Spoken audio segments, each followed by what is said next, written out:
Hello and welcome back to the Radio Gamescast. As always, I'm your host Ryan. Today I'm joined by my lovely cohort of co-hosts, Alex and Alex. Brett. We're on different directions. Oh no! Actually, that worked on my screen, so you're good. That was Didn't work on my screen. why? Hello. I don't know why Discord puts us in different orders every time. Hey, we're talking about Game Pass games today. We played a bunch of Game Pass games and we're doing a show on them. That seems like the thing to do, you know? Yeah. A good topic to cover. So, who wants to get us started? Who has a game they want to do? I'm gonna actually request that Alex and we keep ours for the last two because they're kind of paired together. So, and you might already have a hint as to what they are, but It's been a bunch of highs, comfort, and low lows. Do we want to get Battlefield out of the way first? Just get that that's just probably off a the good And band-aid. talk about the probably a good stream, idea. too. That's probably a good Okay. idea. Yeah. All right. Yeah. I picked Battlefield 2042 as our next Game Pass game. Last. We You sure recorded did. we recorded 2 full hours of us playing Battlefield 2042. Well, recorded may be generous.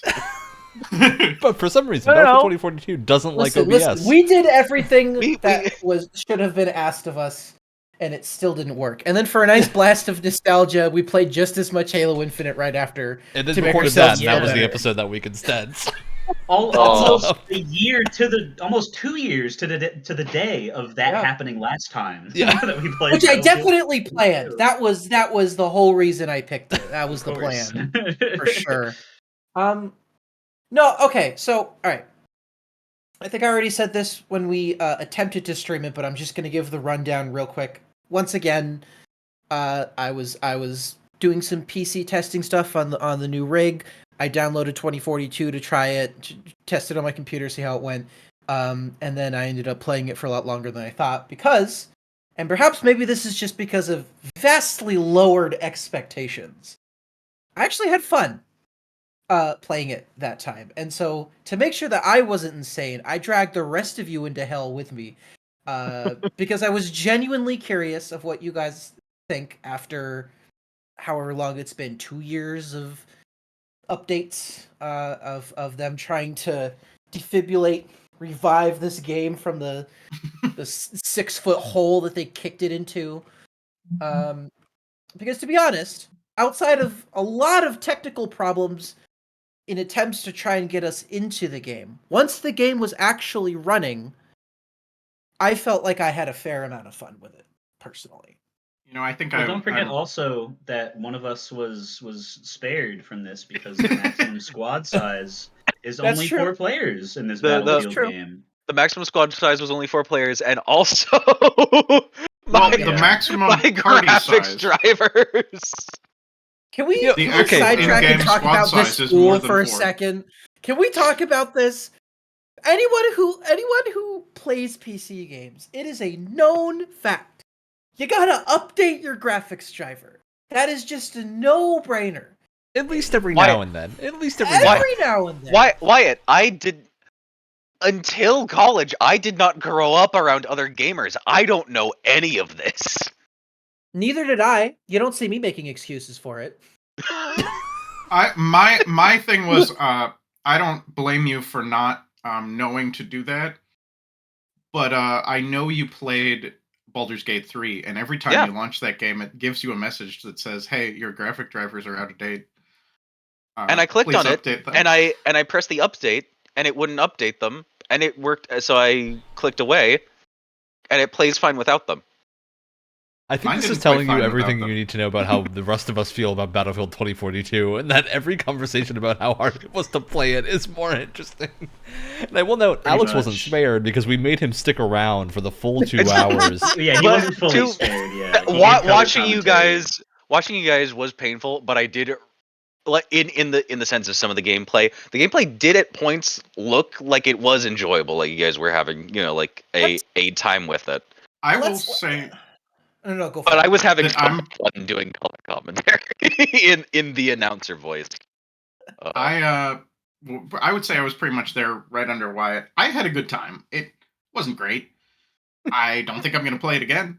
But I like Battlefield, and it's in enough of a state now that it was a fairly enjoyable Battlefield experience. I'd probably rather play another one though. Yeah, well, and that's the thing, right? As much as I did enjoy myself, I do want to make it perfectly clear so that I can keep whatever credentials I have left under my name. I don't After think it's better admitting than to this. BattleBit. I don't think it's better than BattleBit, not even by a long shot. I don't think it's the best Battlefield game out there. For me, I just like when bad games become not as bad. And it shouldn't, and bad games should not release in the state that they release in. I fully agree with that. But I at least like that we live, bare minimum, we live in a timeline where they do have the potential to get better over time. Right? Well, Yeah, we're that's all the here thing, because we like games. We don't want to see them do bad. in No, of a course. perfect world, the positive outcome of that would be taken, and it would be okay. Yeah, this game, unfortunately through unforeseen circumstances, released in not the best state, but now we can fix it. And instead, we live in a world where we can just fix it later, so we can release whatever the fuck we want. Who cares? Let's And that's release and that the is garbage. yeah. Which I is don't want it to, genuinely what Battlefield 2042 felt like. It doesn't feel even as good as like the launch state of some of the other better Battlefield games. And I have no stake. I have no ties to DICE or EA or whatever sale of DICE is left behind from all the people that left in swaths after I think after Battlefield like 5 first came out, a bunch of people left. that's about right. So I don't care. A game can just be bad forever, and I will care about it the same amount that I do about Battlefield 2042, which is not a lot. And I don't want it to seem like I'm advocating for games to come out in a bad state. No, yeah, because I'm not advocating for that at all. But I do want to talk about some of the cool things that are in this game that you may not get in other like large scale PvP shooters, right? I think some of the equipment's kind of fun. I mean, obviously you had a grappling hook to a game. It's going to make it more fun. The wingsuit's really cool, especially if you pair it with the tornadoes that sometimes come through a map that are an actual hazard and not just like a, background, sightseeing thing. It can actually, I've seen it quite a few times kind of change the tide of a battle. It can sometimes, if there's a defense that's really entrenched into a location, it can really mess things up and allow the other team to come in, which is nice. You can pair that with the wingsuit, so you can fly really high in the air and it launches you off into another part of the map, which was really fun. Did that a couple times. You can call on little robot dogs, and the robot dogs, the little good boys, can shoot all the bad people, which is kind of fun. Dog with a gun is enjoyable. Yeah, and I think the shooting feels pretty good for the most part. The big thing for me is that I'm pretty sure I said this when we were first talking about this game when it came out, was like, listen, if they add back any kind of traditional class system, I will give the game a second chance. And I think that, it's mostly there. I think every class can still use every other gun, which I don't agree with. But I still think having a class system like that and dividing this giant mess of operators into different classes really helped the structure of the game. It feels a lot less chaotic now. It feels a lot more organized. And I think that was just the biggest thing outside of a lot of the map reworks that they did, which I legitimately think made some of the maps a lot better. They sure did make them a straight line. and then unfortunately the footage that you guys can't see is just a map that's a straight line with two circles or like little atriums in it. That's your only chance of survival. That's an interesting map. I have thoughts on that map in particular. I will say it did better on that map than any other map, but I don't know if I was having as much fun on that map compared to some of the other ones. Okay. And I said this like 10 times when we were streaming it too. It's like that map. That's not really a 2042 issue as much as it is a franchise issue, because they keep introducing some variant of this godforsaken map in every Call of Duty game. Sorry, every Battlefield game. I was thinking about shipment. And, I can't Every stand first-person shooter, really. There's always one. It's Battlefield's version of shipment, and I just think it has no place in a game like Battlefield. It sucks. It's a maps like that tend to work in COD and smaller scale shooters because they're smaller scale. As soon as you balloon to the amount of people that a Battlefield match has, it just is so chaotic that it's impossible. It's also not why you go to play Battlefield. Like I get making modes and stuff that appeal to more people, but Battlefield's not about small, like round. But it's not about that. It's giant. I warfare. feel like it's interesting when a map is varied and like there are some sections where like maybe there's an objective that's down in some tunnels or something. Mm-hmm. But I definitely don't like those maps that are 90%. But people go nuts over them. That's the thing. I feel like we're in such a small minority when it comes to Operation Metro or whatever. We're just now, mind you, I've got a love-hate relationship to this, but I do think my favorite Battlefield maps are maps where like you can snipe somebody from like 6 miles away. No, totally. I 100% agree. Because then between those 6 miles, there's things for other people to do still, and you can also get sniped back. Whereas if it's just a hallway, it's just a meat grinder for like. I mean, the other thing too for like Shipment or whatever, or like a COD game or like a Halo map that's really small. Those games are like built to last. Like the rounds are what, like 5 minutes maximum or whatever for like specifically small game modes.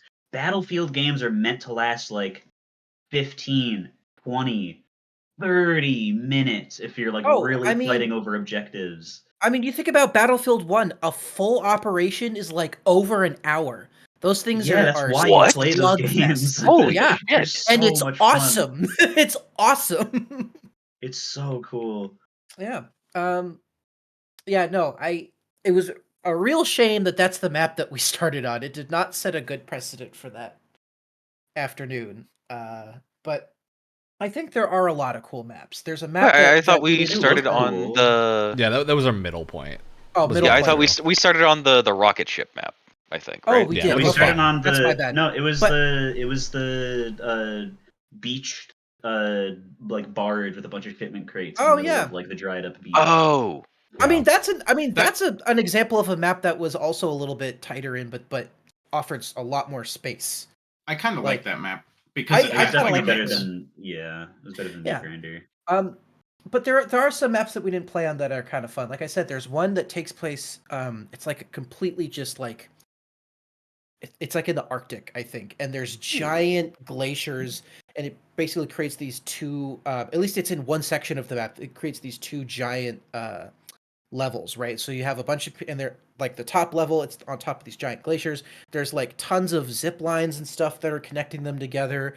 And then down low is where you have a lot of like buildings and like cover and stuff like that. It's really cool. It's a really freaking cool map, actually. And especially with all the different movement options that 2042 has, it's a really fun map to play on. So I'm kind of sad that we didn't get to play on a few of the really cool maps, but that's one thing. That's one positive thing I'll give it. It's really some of the maps are really neat. What did you say? I said snow maps are always the best. Yeah. You know what? You're not wrong. Snow maps are good times. Mm-hmm. The only thing that can make it better is if there's a train in them. There's you would love Battlefield 1. There's like I had to play the entire time while we were playing, something that was like constantly in the back of my head as being like really annoying and stupid and weird is like there's no story mode, which I don't think you really lose a lot by having no story mode in a Battlefield game, right? I don't think any of us super care. The war stories were an interesting idea, but they never really developed on them enough, in my opinion. Yeah. They didn't develop them into anything that makes me miss them now that they're not there. I think the biggest missing aspect is that you really should work like there really should be stories where you're like working with other people and not going solo, because it doesn't really feel like Battlefield at that point. It just feels like a COD campaign. But so that's the thing. They didn't even like they have kind of a multiplayer like story thing going on for the multiplayer, but it's so nothing and stupid that I can't believe that it's still there. Like how do you have global conflict from between like countries that exist today when in your world building and story there are no countries anymore because everything's been globalized. It feels like they're just like, oh, that sounds No kinda countries but interesting, U.S. and okay." Russia still at war. Is it? It's so Was it under? dumb. Was it The more loosely under things the guise of change, the more they corporations? stay the same. No, there's no corpos or anything like that. I It's just also it's just God. genuinely a never stupid felt- decision. I never felt like the setting of that game mattered. No, it doesn't. absolutely not. It Yeah. didn't Which add would be anything. if there was no story, it would be better because it's basically the same thing. Well, it There's just basically no felt annoying like feeling. this stupid world that they have feels like they were just trying to justify these operators somehow, which no matter how you slice it, it's never going Exactly. to work because you have 6 of the same people on both teams. And so it's so your dumb. the immersion that you have in most Battlefield games is just completely, it just evaporates. It's Well, like yeah, it's Thanos like- snapped out of I think it's existence right in still your face. the outdated idea. People were like trying to copy Overwatch and Team Fortress, Yeah. because like people were God. attached to those character archetypes. But then you need to have character design as good as Overwatch and Team Fortress, which Battlefield also- doesn't, and like the art style doesn't lend itself to that. Yeah. No, yeah. It's like, look at us, we have a character from the Battlefield 4 campaign in it. Oh, Be impressed, photorealism. everyone. Photorealism, while impressive for tech demos, often doesn't really lead to incredibly memorable character design. Well, and No, yeah. Battlefield has always sidestepped that by giving you customization options. Like, here's the thing. Mhm. You can say whatever you want about Battlefield 5. It's a mess in a lot of ways. That character customization stuff was cool. It was really cool. There were a lot of cool options. It was very, like, outlandish Hollywood World War II style stuff, but it looked super cool. So, like, at least they Yeah. were doing something interesting. My thing is like I miss silhouettes in multiplayer games Exactly having what I was importance. gonna say, yeah. And it feels like Battlefield in particular, it's not really a thing Battlefield has ever had, so I'm not going to say it's missing, because Battlefield obviously doesn't need it.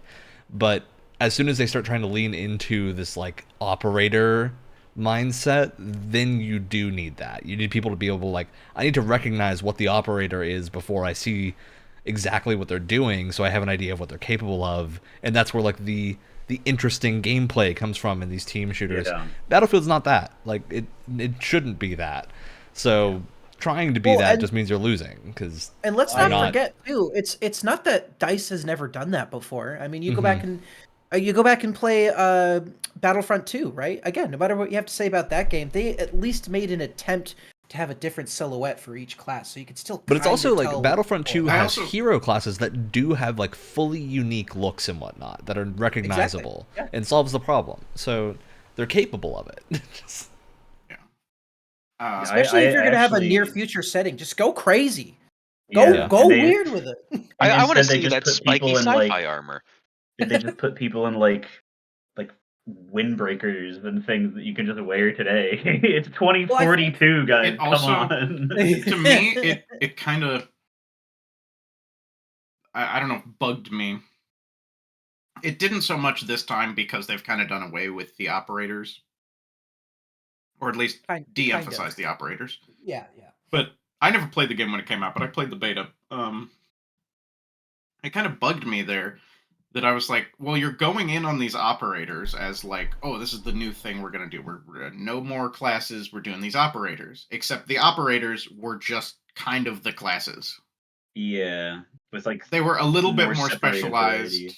Yeah, they were a little bit different, but I was like, oh, it's kind of the same thing. You've still got a guy who heals, Yeah. a guy who shoots from far away, It is. a guy It who is repairs more. stuff. Like It is roughly the same thing now. Like at launch, there were no classes. Like you picked your operator who had a unique like passive ability and a unique gadget, and that's it. Like there was no organization whatsoever. But it's just chaos. Like it means Yeah. It's- nobody can identify with like wanting to play an archetype. They have to Well, build and- their own, which most people aren't gonna do. They're gonna be And you confused. You can argue that Battlefield's all about chaos. It's chaos all the time. It's a difference between complete and utter chaos and a And controlled, controlled chaos. organized chaos, which is what Yeah. Battlefield has always been. It's like that's why people love it so much. Like when you really dig down to why people love it so much, it is this beautiful tightrope between chaos and controlled. Like Yeah. Chaos it's being so these well. really entangled, like huge multiplayer battles, and trying to escape a collapsing building that you're in because Well, of it's the like indestructible environments. you've got tanks going on, you got planes flying everywhere, there's explosions every 2 seconds, but the class system keeps everything in line. Everyone has a certain ability, everyone has a role, and if everyone sticks to that role, there's a certain amount of just organization that goes on. Yeah, You get rid of the exactly. classes, it is just Pandora's box is open, and not in Yeah. a fun way. It becomes it just like becomes mush. It becomes meaningless after a while. And so This is not necessarily a hit on 2042 specifically. Actually, I think it was almost a little bit better in 2042 than some of the other ones I've played recently. But I remember when I played Battlefield a lot back in the day, which is mostly like Bad Company, I think Bad Company 2 as well. I felt like those games, and 3 and 4 and everything, those games have a lot of emphasis on the destructibility. Yeah. And the more modern ones don't, and I feel like they're missing out. Yeah. Yep, I agree. Because now we have all these big fancy engines that are. I mean, everybody knows that Frostbite's the best engine in the world. Obviously, it can handle so many things. If there that's so wasn't, frustrating. Including but not It limited is to exactly, a that's what I'm going to scoreboard. say though. Is because like we have like these engines are so like just multifaceted and powerful now, and everybody, even like the like lower level consoles in a generation, have like such great like processing power and stuff. Just but we don't have destructible maps basically anymore. It's such a shame because now would be the time to have them, because we've come so far developing games as an industry that now we should be able to have a little bit of that in like basically every shooter if it belongs in the sandbox. But no, you get a rocket that launches with like 5 decibels of noise. Yeah, like And you have way more interesting destruction in BattleBit, especially, but also games like Ground sure, War yeah. and COD now have better destruction and interesting interaction with the environment. And it just feels weird that was Battlefield's identity for so long, and they just kind of left it as a concept. And I think Yeah. they try to hype it up every new release, but then it's worse than they hyped it up to be, so people are disappointed. Yeah. Yeah, I actually think that 2042 was slightly better than some of the other more recent ones I've played. I don't remember it being in Battlefield 5 at all. It wasn't. It 5 wasn't is 5 is Battlefield World 5. War II, right? Yes, it was in 5. I would I'm sure say it it was was. probably.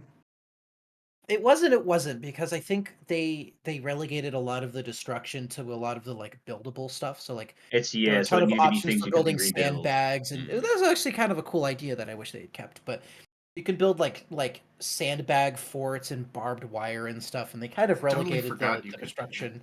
It was cool. I liked it, and you know there was some like you could blast a hole in a building, like the side of a building from time to time, but they really relegated it to the player made forts. Yeah. Which was a cool idea. Which is okay. in Like of Hell Let itself, Loose but- did the same thing, and it works very Yeah. well there. So I don't feel like that's a bad compromise. But at No, least in no. 2042, I just never felt the impact of it during any of the matches No, we played. yeah. Not really. Like Yeah, I think I had it come up like once. Because so, Hell Let Loose is built around it, basically. Like, you Mhm. need to do those things. Where in Battlefield 5, you can just ignore it and shoot people, and it's fine. I mean, again, I wonder if it's much like how BattleBit, you can drag your allies off to the side to heal them. I wonder if it's just a thing where they couldn't make it look realistic enough, and so Probably, they just yeah. don't even bother. Which is the I just biggest downfall assume- of this kind of game. It's not worth it. I'd rather be able to do that than the game I'd look rather it nice look like a weird buggy mess than not do it at all. As long as You it know- works actually be a buggy functionally. mess. You know what this has gotten me craving now? Oh. Pickled pizza. What? Not pickled Shut pizza, up, you. Alex.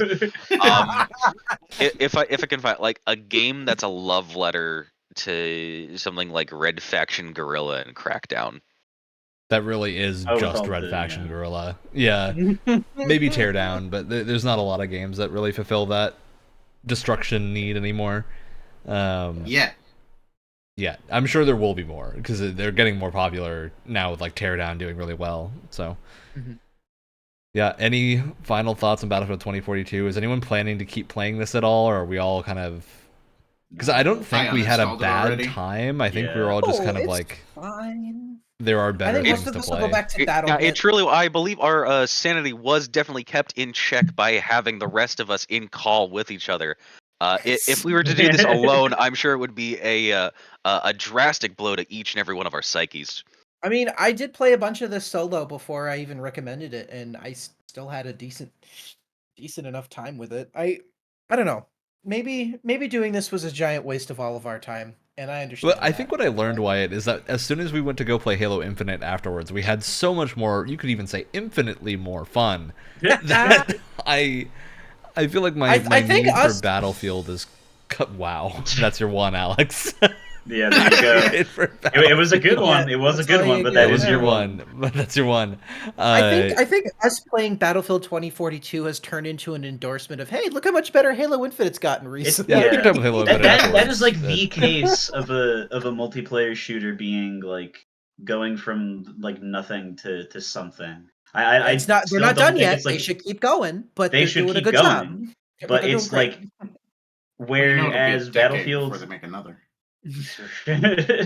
Oh god. Whereas Battlefield 2042 came out in a state that I would recommend nobody play it. Like at launch state of Battlefield 2042, I unless it was for a joke, I would not have said anybody should play that game ever. Now it's still like, I mean, you can try it, maybe you'll like it, but there's better examples on Game Pass or for less money than a Game Pass monthly subscription on Steam. Whereas Halo Infinite's case, yeah, it kind of, they blew through all the stuff they had at launch and then didn't really recoup until now.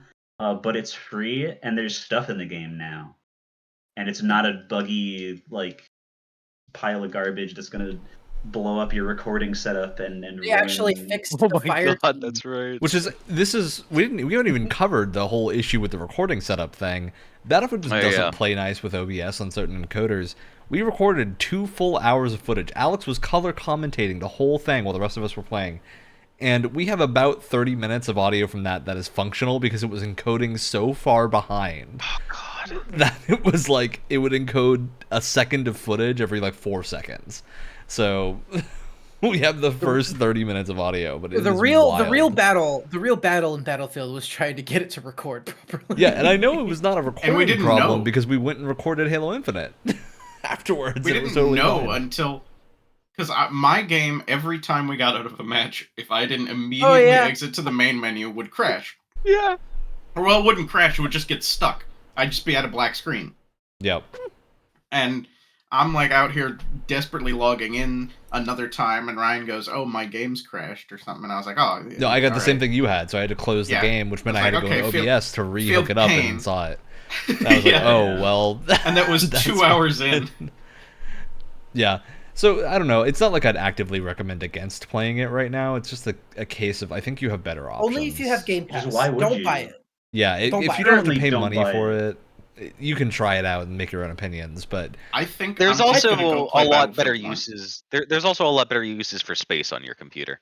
Yeah, it's For huge. I sure, think- it's a massive. huge. I think it's if you have Game Pass, you got the space. Download it to see how cool a hurricane flying through the map can be from time to time, because it's kind of fun. Maybe mess around with some of the operator stuff because some of them are kind of cool. Buy a little robot dog and within game, not your actual money. Call it a little robot dog and shoot some enemy players, and then leave. That's the nice thing about Game Pass. You can come in, get a fun couple of moments, and then just wipe your hands of it, and nothing's lost. It's like it never happened. All right. Well, Wyatt, what's your next pick for us for Game Pass Yeah. Games Club? What's your holiday choice? Yeah. Oh, does it have to be a holiday game? No, it absolutely doesn't have to be Okay, cool. holiday themed. This is just going to take us through the holidays. So. Okay, cool. This one I've been meaning to check out on my own time. And I actually didn't realize it was on Game Pass until very recently.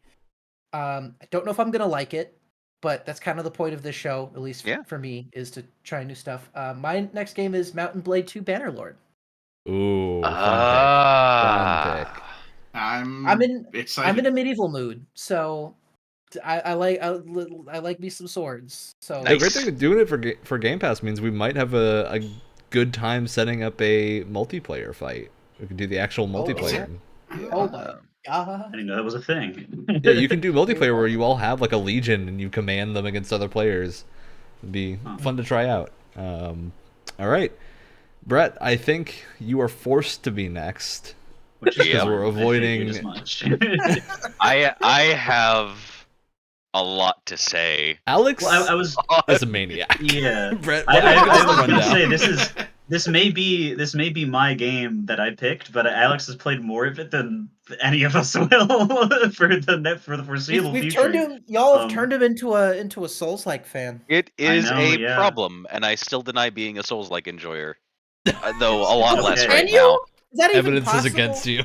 You really can't because I was you gonna say like I can't, but I'll do it for the content. Listen, I've I- played I- both Jedi games, and I still don't really call myself a Souls-like fan. But I can get away with it with those two. This is a true blue Souls-like. Yeah, I don't think which, you can get away with it.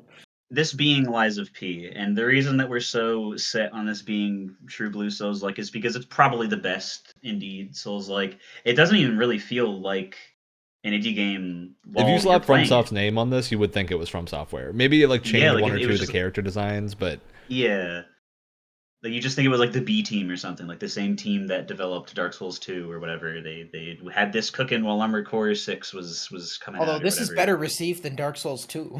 I know, yeah, which is crazy because Dark Souls 2 is actually a good game. But Lies of P, you play as the Pinocchio'd up Timothy Chalamet with a robot arm, and you go through a not Bloodborne city where instead of beasts it's automatons, and you hit things with your weapons, and things can hit back, and rolling is basically useless because you're expected to perfect parry everything like in Sekiro, pretty much. It's very hard for that reason for me because I'm not good at Sekiro at all. But I feel like, at least just from I have not played past what the they had a demo before the game came out on Game Pass. I have not played past that point. That's the farthest I've gotten, which is like it's a couple hours in. It was a really long demo for what kind of game. yeah, it it's a is. beefy demo. So that's Um, past the Circus Master. It's I past think the is Circus what Master. It ends at the past the like Hotel Crot. the constable boss. Oh yeah, big the police Yeah, the Circus guy pretty with the far. big police hat. Yeah. But as I feel like the window for a perfect parry is a lot more generous than it is for Sekiro.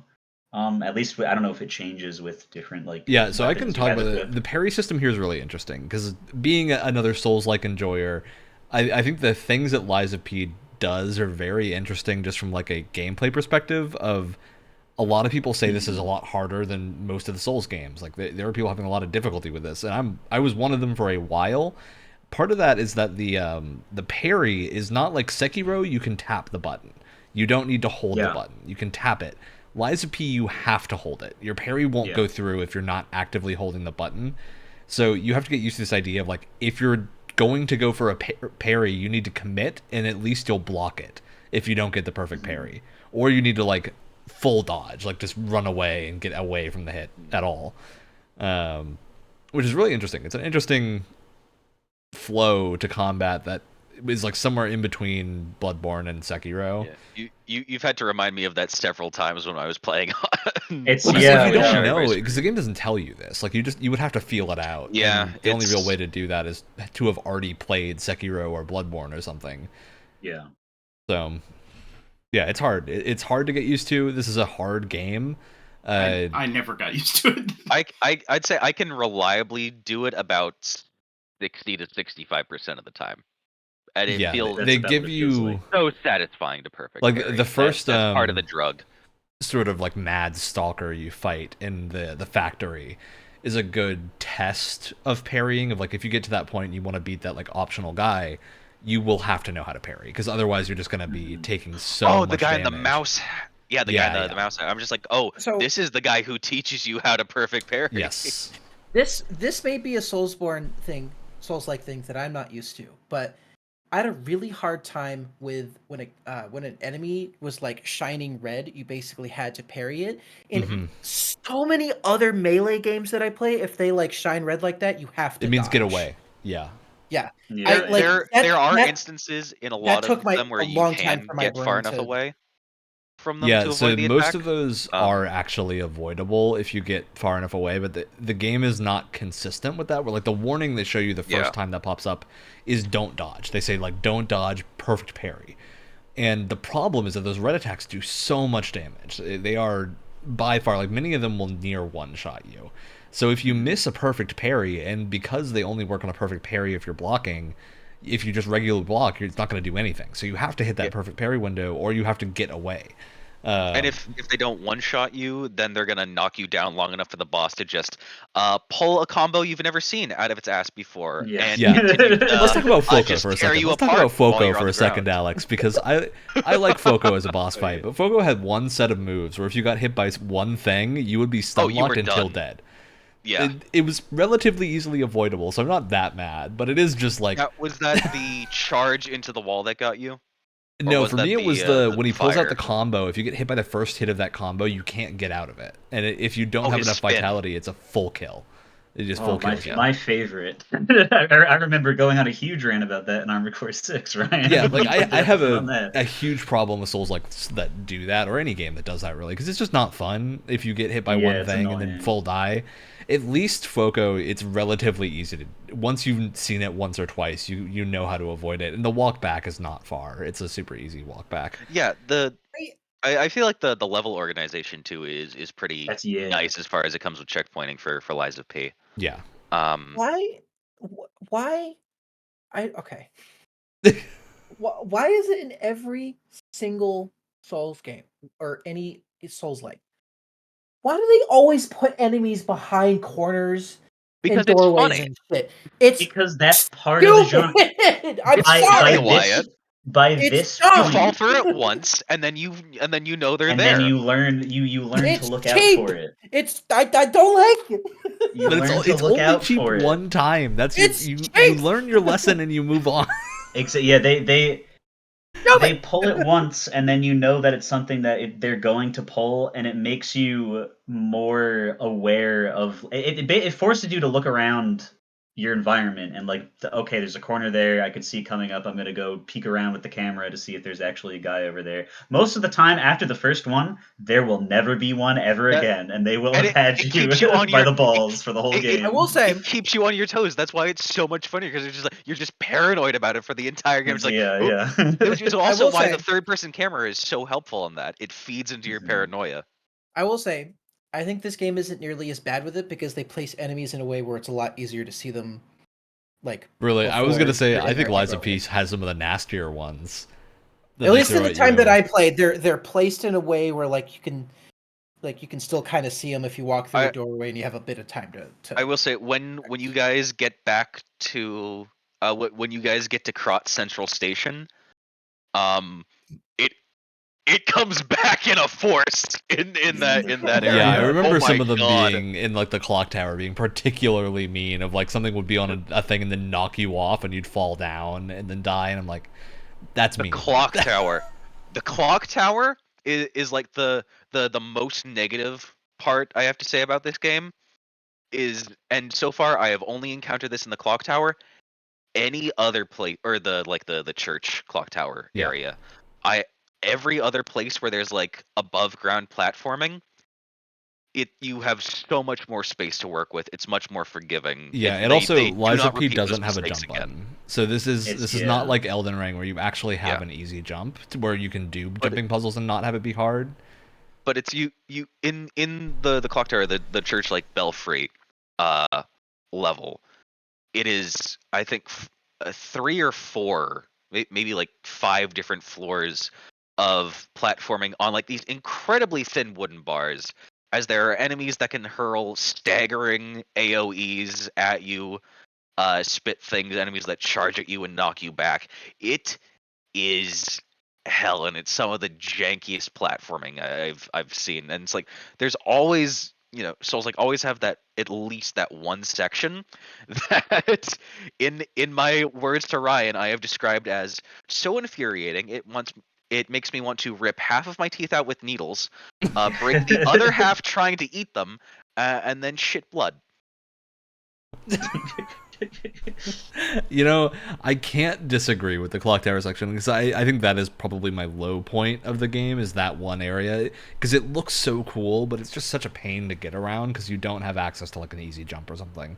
Which I totally think they could have had on the control scheme, just put the jump button on one of the face buttons instead of doing the weird hold sprint and then press the jump to jump. Yeah. But it completely fixes that issue, and the next time there's above ground platforming, which to my recollection is like a few more levels in like the grand I think you're the exhibition or only one who someplace got that- there. Yeah. Yeah. Anyway, Yeah, I've gotten far so in. for Did not reference, get very far. I'm more than 3/4 of the way through the game. Which is bizarre. This is insane to me. Alex Not a is the Souls-like one- fan. He's not a Souls-like fan at all, people. Not even a little Definitely. bit. We saw My- an inkling of this when we made you play Mortal Shell. Both Brett and I thought you were going to hate it, and then you ended up And you- liking it. And we were like, this is going to Like, be oh, bad. okay. This is- But my only other like big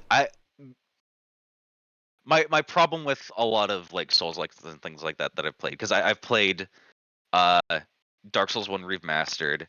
I played a little bit of Bloodborne at a friend's house, and I played a decent amount of Demon Souls. I have dropped off and hated Dark Souls 1 so many times, especially in the late game, because one of my bigger problems with it is that I feel like it drags on. Whether that's with some type of pacing or something, I'm not sure, but I feel like The late Liza game P for Dark keeps up Souls a 1 sucks.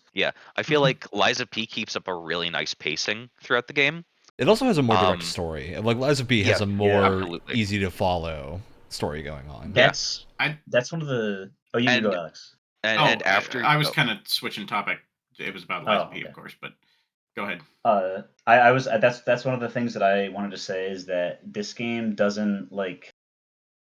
It really doesn't bother with any like crazy set dressing from the start, or whatever. You just kind of wake up and you can go. You just it's expect, okay, well we're playing the game now. Here's basically all the tools that I have, and it's just up to me to learn them. They told me the buttons and when is the best time, so I'll just figure it out. Which it was kind of refreshing to not have this like very like deliberate plotting slow build up, because I feel like it doesn't work as well for this kind of game where it's just like responding to the enemies is the more interesting thing. Learning the tools that I have is going to happen while doing that. I don't need to be babied for 6 hours until I get to that point, right? But that combined with the level design of the first level, especially, just go really well hand in hand. To just like I know people were very skeptical about what the quality of the game would be like before it came out, and then the demo came out, and people were like, "Oh, okay, yeah, we were worried about the level design, because the level design is one of the biggest things about like a real FromSoft game that makes it feel like a FromSoft game, where things loop back on themselves, like areas are like telegraphed to you in a certain way. There's like locked doors and one-way paths. There's and so stuff many like locked doors. Oh Um, my god. but it's designed in a super interesting, like twisty, turny, vertical way in Lies of P. At least from the parts of the beginning that I've played. So Yeah, it's, that keeps up throughout I the hope parts that so. I've played, at least, which is a good bit past where you are, but nowhere near where Alex is. Yeah. But continuing with the one gripe that I had with a bunch of Souls likes that I've played, that Lies of P, hesitantly I say fixes, is especially in Dark Souls 1, I got stuck for such an exhausting amount of time on so many of the bosses. It was just an unfun slog of bits. And going back and grinding, I don't know if I just didn't appreciate it more back then. But you have to go back and grind usually for levels if you're stuck in a boss in Lies of P, a lot less than you would in the Souls likes that I've played previously. if you know, like, you can tell it's not a, okay, I just need to dodge this thing or I'm getting unlucky, where it's like, okay, I'm clearly underleveled for it. There's that. There's also the the buddy system, the echoes. What are they that you can summon into boss Buddies. fights with you? I don't know. Yeah. I don't know if Buddy- they have an actual name. They almost trivialize like the actual fog door bosses to a point where it's a level of complexity where it's like you can learn the patterns. Learning the patterns are fun for like the first time through. Then it's just like, okay, it's just like sort of like a health thing that I have to get through at this point. If I'm not like in like the heavy damage dealing type build, then I can bring a buddy in with me. They can soak up a few hits, and it's like a perfectly, most of the time, relaxing level of difficulty that's still stressful in a boss fight way. The parts that still have me, grinding my teeth and wanting to rip them out with needles, are the mini bosses of each area. Those are a huge slog. They're interesting in that they're usually a completely new enemy type. That's going to introduce you to new patterns and things like that, and new gimmicks of a certain enemy faction and things like that. But they're always placed at the part of the level where, even like a few times through, after practicing and going back to your stargazer and whatnot, you're still going to be lower on potions and things like that, and you're just going to be like, okay, beat me up already. Yeah, I'm gonna actually agree with you on that. That's definitely much So- more of a slog than the actual boss. I think most of the mini bosses to me have been harder than the actual bosses, just because Yeah. of where they are. They tend to put them exactly where you think a stargazer will be. Mhm. So you end up like, you go, oh, I'll push one more river because I think I might find safety past it, and then they dump a mini boss on you, and you're like, all right, time to leave. And like, I multiple times just turned around and then went back to where I came from, all the way back to the stargazer to rest, and then just ran through all the other enemies to get back to it. I have routinely spent so many more attempts on mini bosses than I have on actual bosses. And also, oh my god, the second phase for bosses things, it gets so intense, and there's there's stuff that I can't talk about for spoiler reasons with our demo treatment, but oh my god, some of the bosses are so fun. Also, another thing that I can talk about with I'm going to be talking about Liza P a lot since I've played so much of it. No, yeah, go ahead. Go for it. But you were talking earlier about it teaching you the tools of the game pretty early on. The tools that you have to work with are interesting. You have like the basic like hard punch arm at first, but the first arm that you can choose to get is the grappling hook arm, which, Yeah, we as should said specify before, the big sort of always like makes games better. gimmick of gameplay in Lies of P is you have a trick arm and you can craft weapons functionally. Yes, like, that too. You combine switch out weapon the hilt handles. and the blade Unless it's a boss weapon, which the boss weapons are also very cool. There's some really fun ones. I've been running with the umbrella boss weapon for the entire game, and and one of the like the last boss that I just beat, from a puppet graveyard level, the weapon it gives you is a katana, and Sweet. it has an S in the stat that I've been speccing into, so I'm not going to use it. Yeah, that's your weapon now. Mhm. Yeah, the trick arms are all super cool. You have things like you have one that turns into a shield, but of course it's not a regular shield. It's a shield that explodes when something hits it. Yeah, And then you get like an that- explosive punch counter. Explosive Which punch ones have you counter. been using, Alex? What's your go-to? There's one that is a rocket launcher that has like time delay missiles. I was using that for a while in certain encounters and maps, because okay, there's a lot more further away enemies in this one that I can't necessarily pull towards me with the grapple, so I might as well try to pick them off, get them unbalanced from afar with that one. So the ones that I've been mainly using were the grappling hook, the rocket launcher, and I have crafted, but I haven't used the shield arm yet. I also crafted and used a little bit of the electric arm. There's of course also an arm for each element that you can do. There's an electric arm, a flamethrower arm, an arm that spits acid. But and each of these arms too, they have like a tree of 3 upgrades, or not a tree, a line of 3 upgrades that you can get for them. I have fully upgraded the grappling hook arm. It's so fun. It's so fun. So the first thing is being able to extend your grappling hook range. Grappling hook pulls enemies towards you, so you can get to them. So you can bring them over to you. The second upgrade is that holding down the grappling hook shot, it brings you to enemies. And the third upgrade is when it pulls you to enemies, you do a kick flip off them and then stab them as you fall down onto them. It is so rad. It's ridiculous. That's pretty sweet. Just pretty sick, yeah. Oh, there's also an arm that lays down mines, which is really good for, if you have like a play style where you like to kite enemies a lot. And there's a lot of narrow corridors where you can do some damage to them, to a particularly troublesome mini boss that then becomes a normal enemy that you face. Mm-hmm.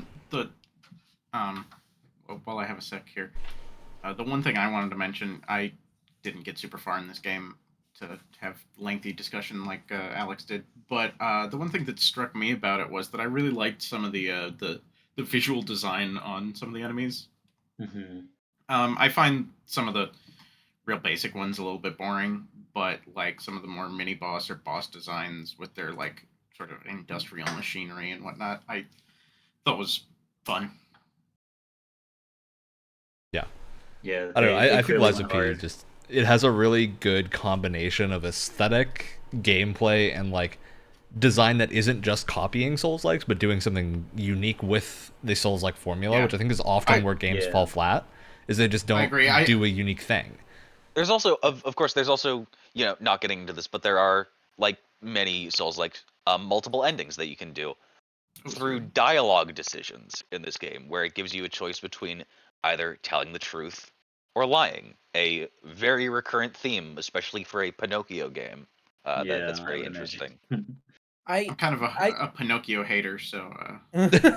I was like Okay. not looking forward to that part of this, but One thing It's I will fine. say is that when I first started seeing like trailers and promotional stuff for this game, people talking about it, I was very dismissive of its art style and its tone at first because to me, Oh, 100%. I counterpicked this game. it I felt did, you very. fool. Yeah.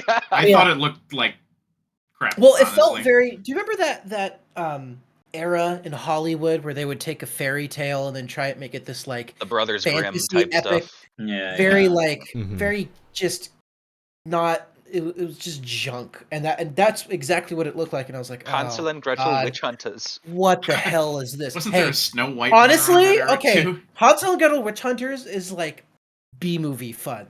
That movie's kind of fun. It's not a good movie, but it's kind of fun. But I want to say like an hour into playing, I was like, all right, I'm actually kind of sold on this. This is really neat.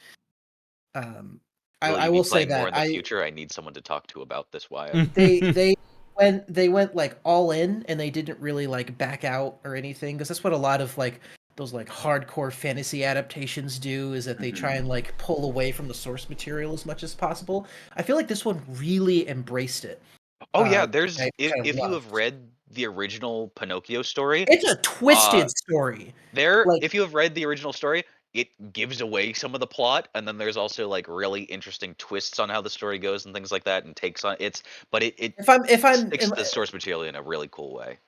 if I'm correct, I think what was it called? The circus master, the first big boss that you fight.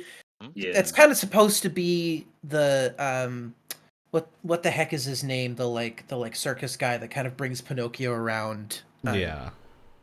And I don't know. I was like I actually really dug the because again they embraced it. They didn't shy away from it. They know how to stick to a bit for sure. Yeah, it was Yeah. really well done actually. I think that was my biggest surprise was that I grew to really like their interpretation of this story. I definitely felt the same way. Where I was expecting it to be kind of just like a, oh look, we made a kids property edgy. Yeah. I mean, and it also That wasn't to well, it come was, out in but a it time wasn't. when there's They give it the Six- Guillermo del Toro treatment. that's Yeah, what that's a I was good way gonna of saying say. it. In an era where we've had like 6 different Pinocchio things come out I in the know, past yeah. like Too much year. Pinocchio going on. It was actually really cool to see something that was like so different and again embrace the source material. Yeah. All right. Well, I think that covers Lies of P. I think this is a pretty universal recommendation for all of us to try at least. Like, obviously, this is a hard Souls-like game. You might bounce off of it, and that's totally fine. But this is certainly something that I think people should give a shot, especially if you're like Alex and don't think you like Souls-like, and then wind up being the biggest Souls-like enjoyer of all of us. So, Yeah, this is I'll certainly. stop picking on you different, the sooner you realize it and accept it, Alex. There's also an NPC that you encounter a good few times. That's a rotary phone, and he tells you riddles that you can solve. What? And I like riddles. Don't think I ever I think you encountered made that up. I don't think that's actually. No, none of that's us have real. The That's authority in to the tell you game. you're Yeah. wrong, but the Yeah. game You made confirms. that up. He gave me a Trinity key the last time I encountered him. Also, very good music. Oh, yeah, the yeah. music is sure. incredible. The sound design in general is very, very good. Oh, I There's lots love of like the little touches of like you have a grindstone in your arm, so your repair animation is you taking Yeah. your weapon and like drawing it through your elbow while it vrooms, and it looks super cool. I do say Oh, I love sharpening an umbrella as my thing. And like when I do the backstab attack, it sounds like I'm revving a chainsaw into someone with the One sound design element that really stuck out to me was what's her name that upgrades your weapons at the hotel? Oh What's her god, name? what is her name? It's like Eugenia or something like that. Something like that. Yeah. Something like that. The There's a craftsman little lady. like wooden bird. It's like a cuckoo clock almost, and it's like and it's like a Oh yeah. and it's like hitting this. I don't know. It was really well done. It was just this like completely just for atmosphere and not for gameplay or anything. And I was like, oh, that's kind of nice. Just like Have you they get the gone? little stuff. Did you go behind her workbench at all? No. There's a little area of a arrangement of porcelain cats Yeah, there's a ton of them, all in like a pile. Pretty great. It's pretty good. that says "Please don't touch." All right, well, that's our Lies of P take. I think we're all pretty happy with it. And any final thoughts before we move on to our next duo of games? Your skill tree is called your P organ. Yeah. Yeah. It was so funny when I Organ. told my girlfriend what game I was playing. She's like, "I'm sorry, it's called what?"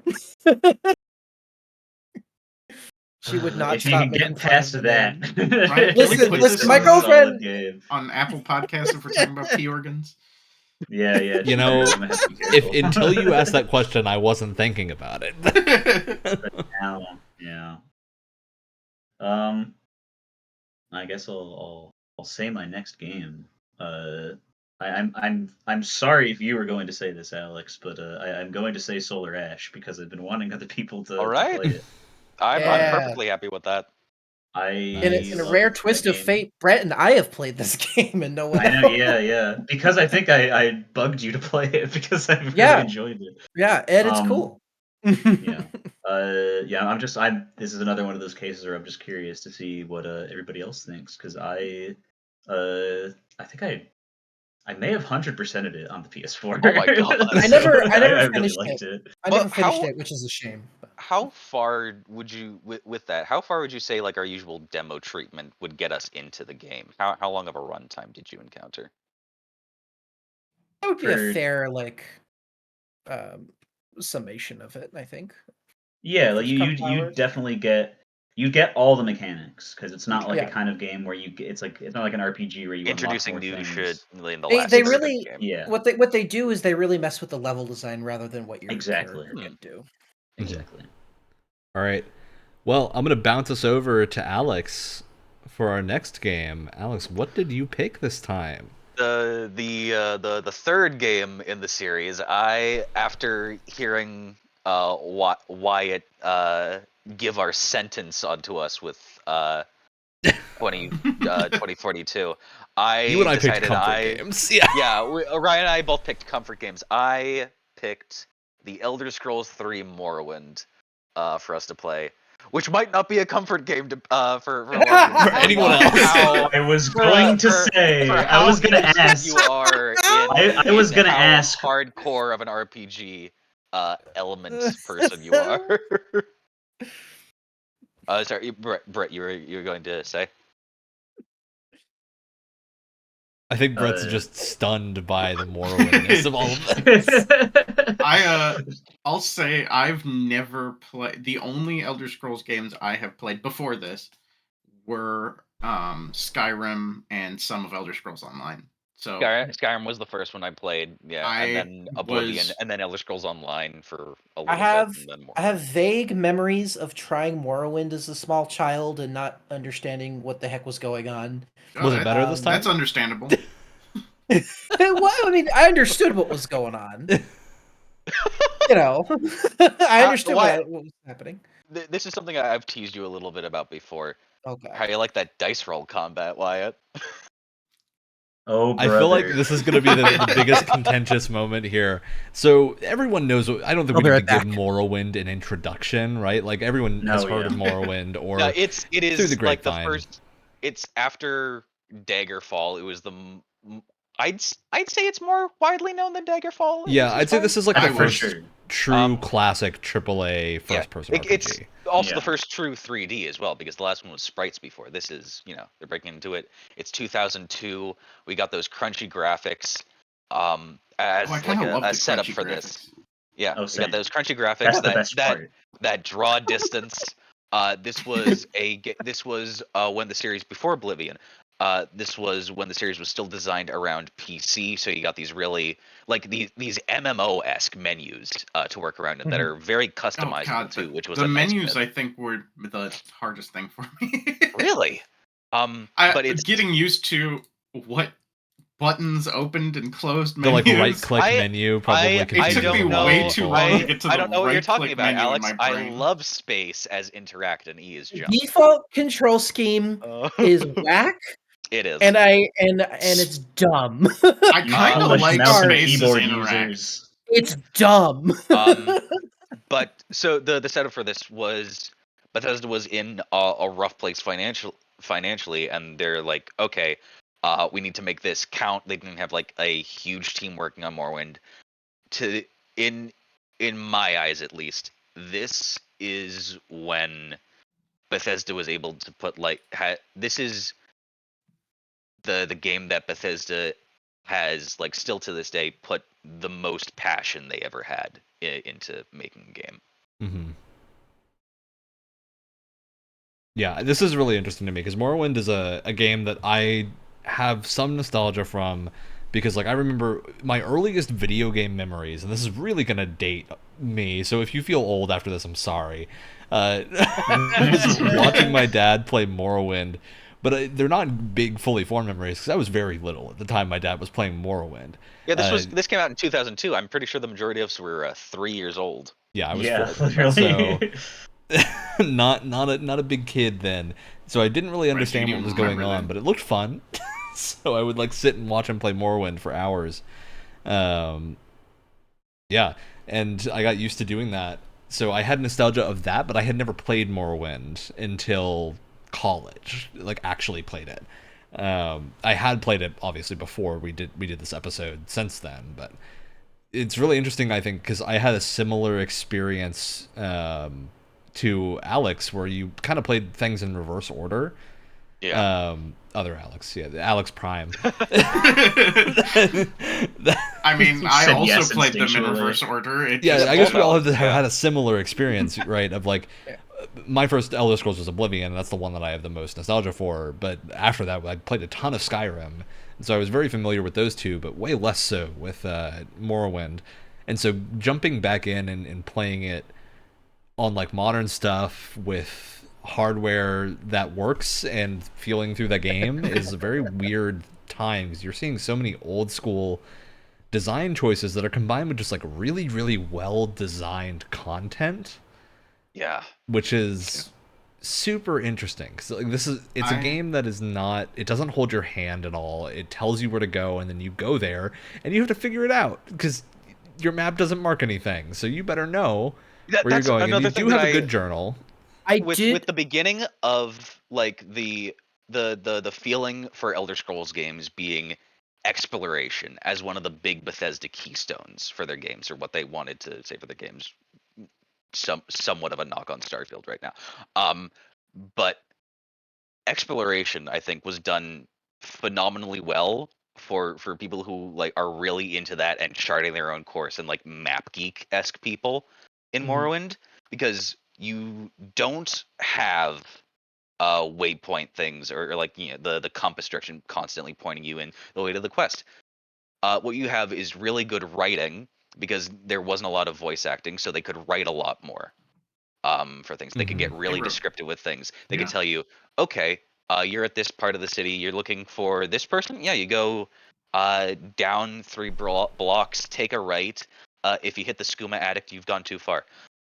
Yeah, and you can go back and talk to someone to figure out if you forgot where it is. You got to go back and talk to the quest giver. The dialogue too, how that's handled, is like a really interesting word search puzzle as well. I felt like some of those aspects of it were really immersive in a way that Bethesda has kind of taken a step away from, especially in games like Fallout 4 and since then. Yeah, this is a conversation system that's a little bit more similar to something that is like, I mean, the modern equivalent would maybe be Disco Elysium, but it's definitely more like a text adventure than traditional RPG dialogue. It's Even really, the UI really is cool. practically text adventure. Yeah. It turns it basically is. It turns like a dictionary or a thesaurus into a puzzle game. Yeah, I found that really interesting. It really does feel the most like, here's a tabletop RPG adventure game. Yes. We're going to take this and smash it onto your PC screen. It very much felt like that, for better and maybe sometimes for worse. It's definitely, it's not, sometimes. if you aren't like really proficient and really enthusiastic in RPGs, this isn't really a game to start with because of the lack of things that it explains. It wants you to be familiar with like mechanics and limitations of that time, as well as like the complexity of systems that Skyrim and Oblivion to some degree definitely sort of funnel down and make easier. I agree and disagree with that statement. Here's where a lot of my criticisms are going to come in. Okay. First of all, I'm also going to make the distinction. This game, I think, is designed not for me, and that's okay. Like, I fully accept that. What I will say, and the issue that I have with it, is that I totally understand the charm of it feeling very much like a tabletop game translated into a PC game. And I think for a lot of people, that's going to be really enjoyable, because a lot of people, myself included, have a lot of fond memories playing D&D Pathfinder with their friends late into the night with a bunch of snacks everywhere, right? Here's my thing. If die rolls in something like D&D, Pathfinder, whatever, are meant to simulate you doing an action and how successful you are in doing that action. When you translate that into video game form, it's a completely different thing, because you are doing those actions. There should be die rolls in the background to determine the amount of damage that you're doing, but if I'm close enough to hit something with my sword, I don't understand why there's also a die roll there. Because that's basically translated from tabletop. Video games, it goes from being a like, the best way to abstract skill in a tabletop game is a die roll with modifiers. In a video game, you are doing the action, right? Like, you're clicking on the thing to attack it. So the expectation is if you click it, you attack it. Also, with how well Baldur's Gate is doing, do you think that die roll combat is also at its worst when it's in real time combat and not in absolutely? But that's the difference, is that Baldur's Gate is from Baldur's Gate is turn based. It's from a zoomed. It's not a first person game. This is a first person or third person game. So I think the expectation is a lot different. And again, I think it's this weird translation thing of like, if I'm close enough to this person in a first person, like combat, live real time combat game, if I'm close enough to hit him with my sword, that's the translation of a die roll right there. It just, to me, it kind of muddies the water, and it takes me out of it when I fully swing my sword and it goes right through someone and no damage is done. That's when, like, have them block it. Have them, like, dodge out of the way. So this is why KOTOR is my, like, touchstone for good feeling real-time die roll combat. The original Knights of the Old Republic. Because in Knights of the Old Republic, you would get animations of you missing or the enemy blocking whenever you didn't. And it would generally look really cool of like they had synced up animations. So if you were fighting an enemy with a lightsaber or a vibroblade, you would do like a clash and you would see that you're not hitting them. One of my And earliest super memories good. playing that game, one of my earliest memories of playing KOTOR was me shooting someone in the hallway of that very first of that opening like section, right? And then my guy like dodging through these like blaster bolts as he continues to fire, and I was like, "Oh, this is so cool!" Yeah, Because I again, feel there's a this- visual translation as to what's going on. If you're just not hitting anything, it's not even telling you that you're not hitting anything. It's just Yeah. it feels like there's a lack of feedback, and you just don't know what's going on. This is a very important question, especially because this is an RPG game, and this sort of loops back into the understanding of the mechanics thing that I was talking about with its accessibility. I think it's important for us to all say like what type of character that we went in, what type of like class or build did you guys go into Morrowind with? I think I was a What type of character did you want to play? I think I was a Redguard knight. I just like swords. I like hitting things Oh yeah. with swords. Oh, yeah. And you chose a class that was built on hitting things with swords. That's what it is. I like to hit so things you with the sword. should. So unfortunately, you're still with the die roll system. You're going to be doing the misses, but it's definitely a thing where, you are built to hit things with a sword. You are going to be doing it more often than, let's say, I picked a wizard. If I was to pick up a melee weapon and try to hit something with it, I might be able to hit it 10% of the time. See, and that's the problem, right? As someone who's spec'd into a Redguard knight, probably the most melee-based thing out there, I was hitting enemies when I was right in their face like 40% of the time. Mm. It doesn't feel good at that point. It just gets frustrating, especially when there's no feedback telling you what's going on. It's just not doing anything. And I did a high elf mage so I could do a little cheesing of the mechanics because it's a game with a lot of passion. It's also incredibly broken, and I love exploiting those things. Yeah, Not Morrowind is wouldn't be a also Bethesda game breaking. otherwise. I still like a little bit of challenge, so I'm not gonna like hyper level to like where every spell that I do one shots everything in the game. That's a little bit boring. What I will do is make a fireball that hits 100 meters as a radius. Morrowind, and Alex, I think you'll agree with this. Morrowind for me is the example of why balancing single player games doesn't matter. Yeah, no, it doesn't. It's super fun, and one of the like lore things that I love to talk about in Morrowind is the mechanical justification in the lore for save scumming. Your character may or may not be the Nerevar, the reincarnation of the Nereverian.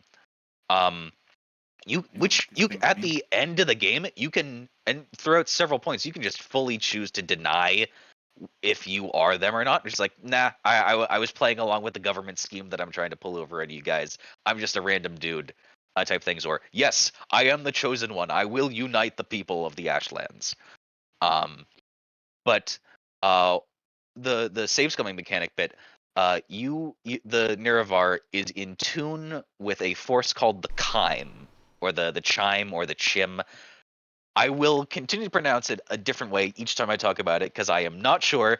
That line isn't voice acted. I don't know how it's You're pronounced. pissing off lore heads right now. It's great. They're gonna be so mad, Alex. But it is, it is essentially the force of the timelines. What's later described in Skyrim in lore as like it's equivalent to a dragon break. Is your character rewriting and visiting different timelines in which, okay, I died in this battle. What if I didn't? Essentially, and reloading a save. And you can interact with one of the three sort of like, not main characters, but like big forces within the world. The tribunal of gods. You have Almalexia, Vivek, and Sothasil, who are, for like lots of lore reasons, Dunmer, Altmer, and something in between that ascended to godhood, essentially, as far as normal people are concerned in the world. You can visit Vivek in Vivek City, in the game on Vardenfell, which is the island in the middle of Morrowind that this game takes place on. A very, very volcanic island that loves to spew ash in your face and disease. Of course. but you can go meet Vivek and you can talk to him through force or getting an invitation through multiple different ways.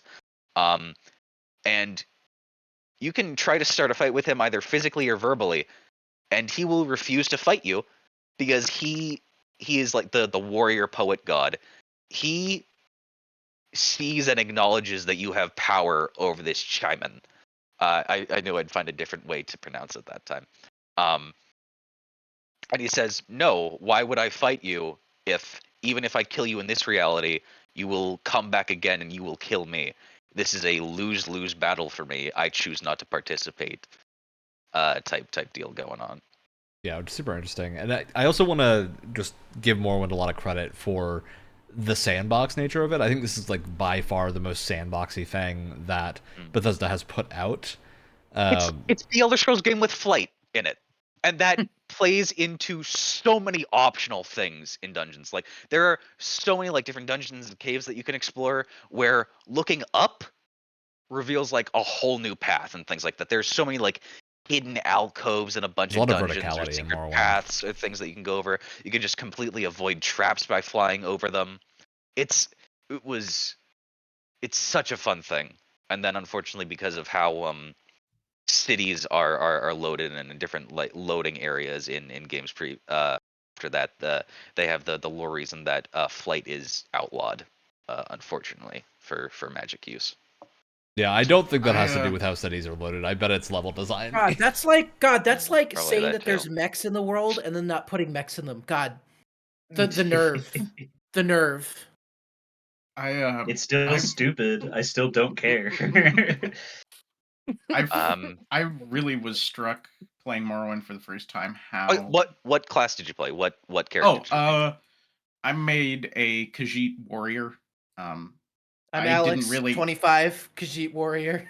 Hello, Alex. Hi, Alex. I didn't really have anything in mind going in with a class, and so I just did that little quiz thing at the beginning, and I was just like, "Oh, sure, I'll go with that. Why not?" Hey, there's also a personality quiz thing that you can do that chooses your class for you or makes like a custom one. That's pretty fun. I was like, "Sure, That's warrior. one That thing- sounds fine." That's one thing that I thought was really cool was like there's not just a lot of ways to customize your like what kind of class you want to be, whether that's like one that they've made or a custom class, but there's just a lot of different methods of helping you pick the character that you want that I thought was really cool that you don't see nowadays. You kind of wish you got any gameplay before you pick the class. Yeah. But it didn't really matter.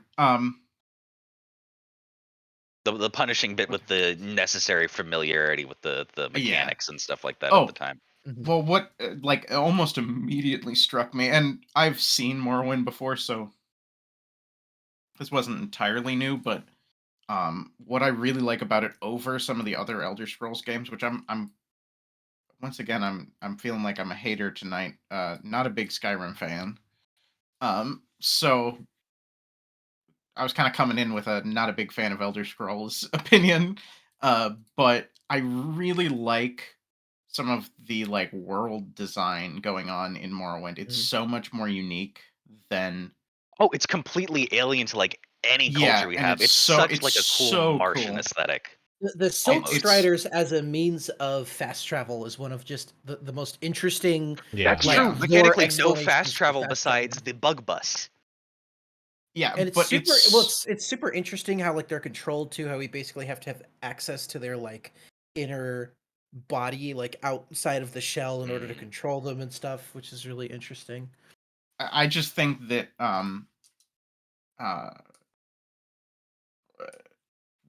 the visual design of the world is so engrossing that's the biggest thing for me to hook me into this game. And immediately you see that dark elf, a character who talks to you. I think that's the first guy you talk to on the boat. And he Saint looks Jib, like, or not Saint Jib, just Jib at that point. he looks so kind of alien and cool.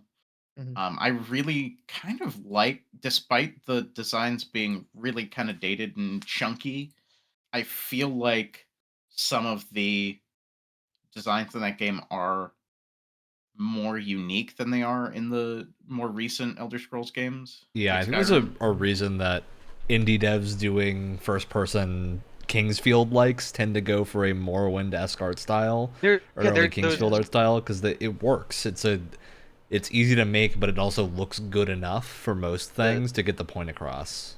Yeah, you have that aesthetic as well as the design. I believe this was like the introduction to bone mold armor, which was an entirely like new concept and process where it's like melting down and forming calcium from things from dead creatures. Oh, that was a really cool bit.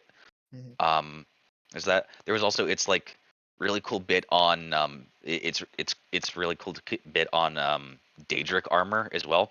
Also, oh my god, the amount of equipment slots that you have as a character has completely ruined any other like game where you equip items for me. Yeah, and despite this being like an early RPG, standard.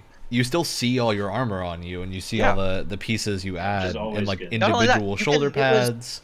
You can layer clothing. You can like have a shirt, an undershirt, a robe. You can have a breastplate on top of a robe, and it's they're like something that you can equip pauldrons separately and leg bits separately. It's so customizable.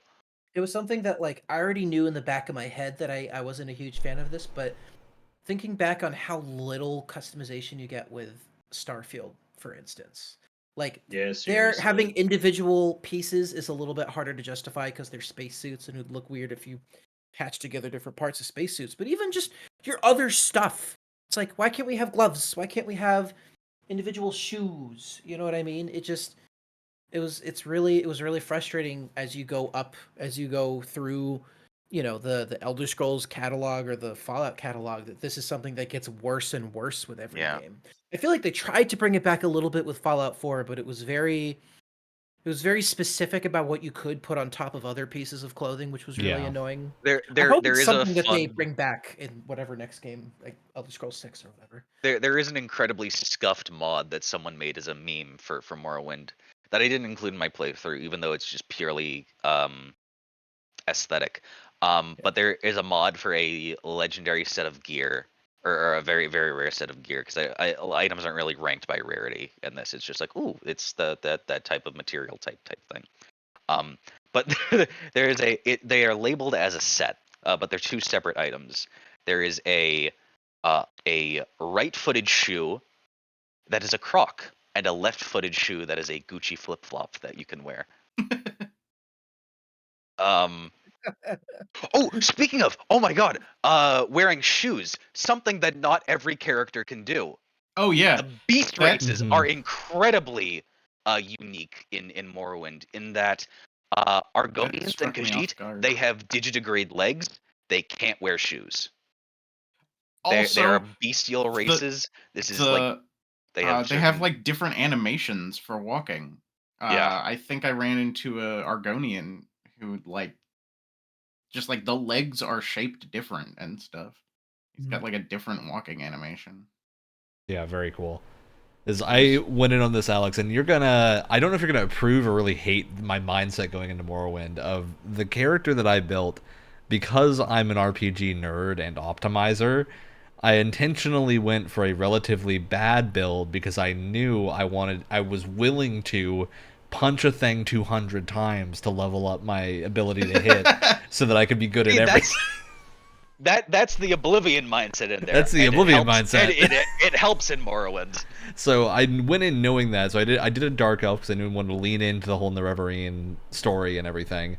And then I just kind of messed about and did like the intro quest it's really easy to ignore the quest too and just do your own thing again. Or you can do the main quest, but you just end up doing chores for a little bit that are like, go talk to this person and do this thing, and then I got looped into joining the Mages Guild, but then the Mages Guild is in a feud with something else, and so you have to Fighters Guild, there's a war going on between them, and at the end then you exterminate one or the other. And then the Morag Tong get involved and everything. It's like there's webs of stuff to do that are so much more, I want to say, natural than every other Elder Scrolls game, that you really can just go after what you want to go after. You don't have to do anything else. And then I went forward but got lost and accidentally went down a more high-level area, and there was a dude throwing magic at me that I ran away from and managed to get the guards in another town to help me kill him. So what was your scuffed build exactly for the it punches? Were was you going, like, it turned pugilist? into a spear build because anytime a game gives me pole arms, I want to use them. Which again is another thing that like this has way more That's weapon true. types. There's than also anything else. throwable weapons as well. Yeah, so You I have ended up using kunai, spears you have- and throwables as my like main things. And one thing I really like about like the right click menu is super weird and fiddly, but it's so quick, which means you can do things like swap mid combat without needing to have this super finicky favorites menu, which is something that's my biggest like nitpick with Skyrim and Starfield. Is just like handling items becomes so annoying to deal with because there's no quick way to do it. You have to wait for loading animations every time. So having in Morrowind the ability that to just always like bugged hold me. right click Yeah. and pull things means I can just go do what I want to do immediately. Was speaking of menus for a second, was anyone else, because again, I haven't played this game in many years, and even when I didn't know what was going on. The barter screens for when you're buying things at shops was very confusing. I do I'm gonna be agree. really honest. I have Really no pissed me idea off. how bartering works. well, there's that, Morrowind. but there's also that, but there's also just like buying things. There's nothing telling you how much gold you've spent in total or like what you've bought. Things just kind of appear. It was very unclear, and so I was very nervous To me, I whenever felt I like was it buying needed like a anything. middle column almost. Yeah. Yeah, Of like like what you're quality selling, what you're buying. it was doing like yeah, things. exactly. it was like frustratingly vague of like you like drag something into your inventory. It's like okay, it's there. How much money do I but have it's left? not there. How much money have I spent?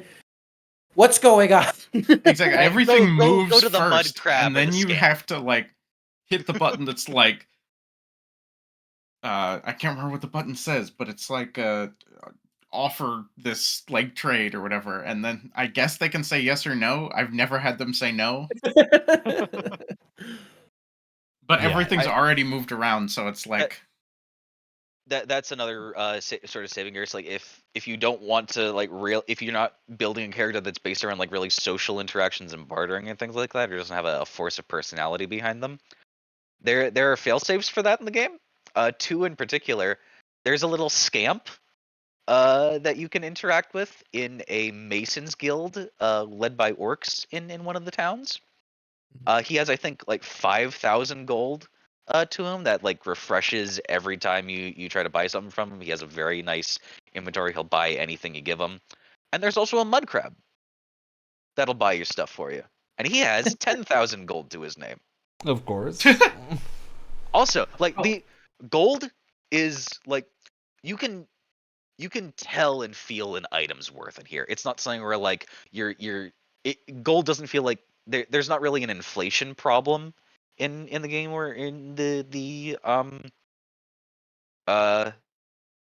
my god, what's the market, Economy. I guess. Yeah, the economy, that's the word to it, where it's like this is a static value. Ebony is a rare resource.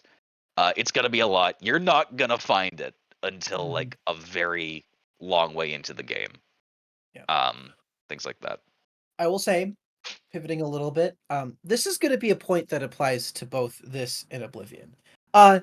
Jeremy Soul's music, classic, legendary, sounds amazing, no notes, perfect across the Oh, yeah. board, iconic, classic. I mean, I really, it's one of those things where it's like I don't even know what to say. Like it's all just so well done, no notes, Yeah. perfect. this is a little off now why- topic. Oh, go ahead. Now, Wyatt, what do you think of the sound design? It is hilarious. It is like the most stock sound effects imaginable. I was like, volume God Racers still strike volume fear into my dials heart. cranked all the way up. And it is so loud and it is so funny. I really like the like weird bits of dialogue people will say when you're walking past them. Yeah. I don't have anything Sometimes- off the top of my head, but There's some where it's I like if caught it's some like weird stuff. pages turning or cloth, it just sounds like someone going up really close to a mic and just going oh my god, it's hilarious. Or like when you're swinging your sword and you inevitably miss 10 times in a row, it's it's Oh my god, it's fucking hilarious. It's hilarious. And I say that lovingly. It's hilarious in a very endearing, like. You can "Aw." tell it's from 2002, and this is what Yeah. they were capable of at the If- time. if we're not Yeah, gonna- exactly. Before we get, I don't know why I'm doing. I feel like I'm doing this in reverse order. Another thing I'd like to hit on, that I feel like is lost in more recent Bethesda titles and Elder Scrolls titles as well, is that like this game,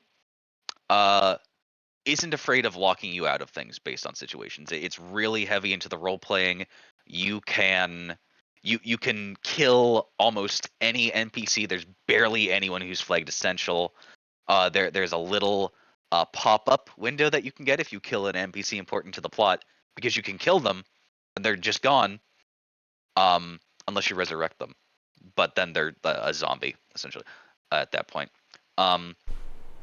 The thread of prophecy has been severed. Reload a save or continue in this doomed world that you have created. Mhm. But with it, like you can, like I said before, with guild quest lines, there's a few in which you exterminate the rival guild or things like that. There's things like, very unlike in I always like memeing on Skyrim about this part where you can become the head of the College of Winterhold without knowing how to cast a single spell. You can do that. You can't get into the Mages Guild Yeah, there's without skill being a checks mage or in knowing magic Morrowind. and things like that. Which I think that attitude of like Morrowind was not built with the idea that you're gonna play it once and move on. Yeah, Which it's is built on replayability. Yeah, I much Which prefer is that weird design because compared to they modern have stuff. sold Skyrim like 12 times now. So you Yeah, like I feel like Bethesda knows what people do with their games. Like the people that are rebuying it are going to play it on new characters. Like they're not going to keep playing the same character, which is I Well, like what- that and Morrowind what's knows the- that. Like Well, there's and- also and a what's part in the- the main story where you have to choose one of 4 houses, and it locks off one and heavily discourages the other 2. And also, what's the percentage of players who love these games? Like all of them, regardless of how old they are, what time they came out in. What's the percentage of players that has never actually finished a Bethesda game before? I can tell you, I have many fond memories of Oblivion. I have many fond memories of Skyrim, all that stuff. I haven't finished a single Bethesda game because you get a bunch of hours into a build and then you want to go back and you want to try something else, or you get a bunch of hours in and then you get distracted by other things for a few years and you come back and you try something completely different. Like, I feel like the ratio to people who've actually finished the main story in Bethesda games is a lot lower than people who don't play Bethesda games might think. Well, when the story's as boring as it is in Skyrim, that's a high chance. All right. Final thoughts about Morrowind. I think this is another one of those games that I think you'll already know if you will like Morrowind or not at a base level of like if you're a person that likes RPGs and especially complex exploration focused RPGs, Morrowind will be right up your alley. You might have to jump through a lot of hoops to get used to it because it's an old game and it plays like an old game, but once you get past that like initial hurdle, Morrowind is a lot more playable than many other games from this era. I think I'm gonna go back to it later. I didn't really enjoy it all that much this time around, but I think at some point I'll return to dive into it. Especially with Morrowind's modding community is excellent. It still exists. They're working on a lot of cool Tamriel projects where they're doing tons of stuff around it. You can play through like everyone knows there's a bunch of Skyrim big mods like remaking Morrowind, remaking Oblivion in the game engine basically.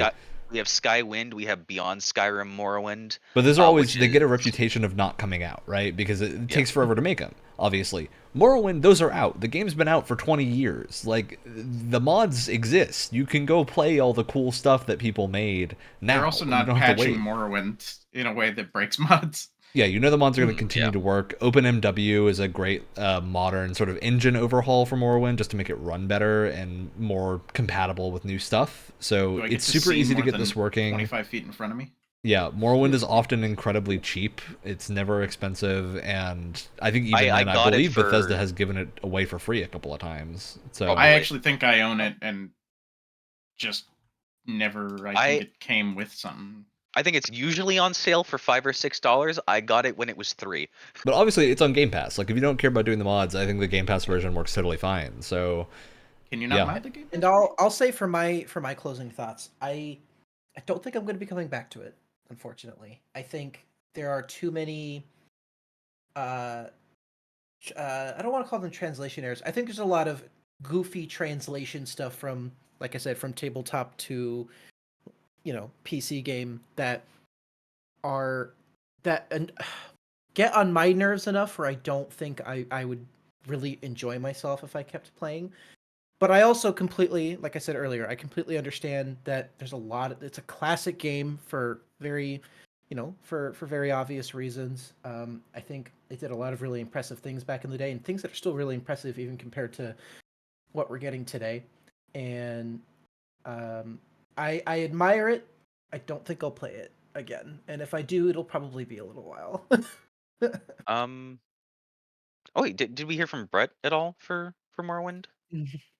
Not really, but I don't have all that much to say because I didn't like it very much at all. I was expecting. I didn't like it, even though I said I'd come back to it.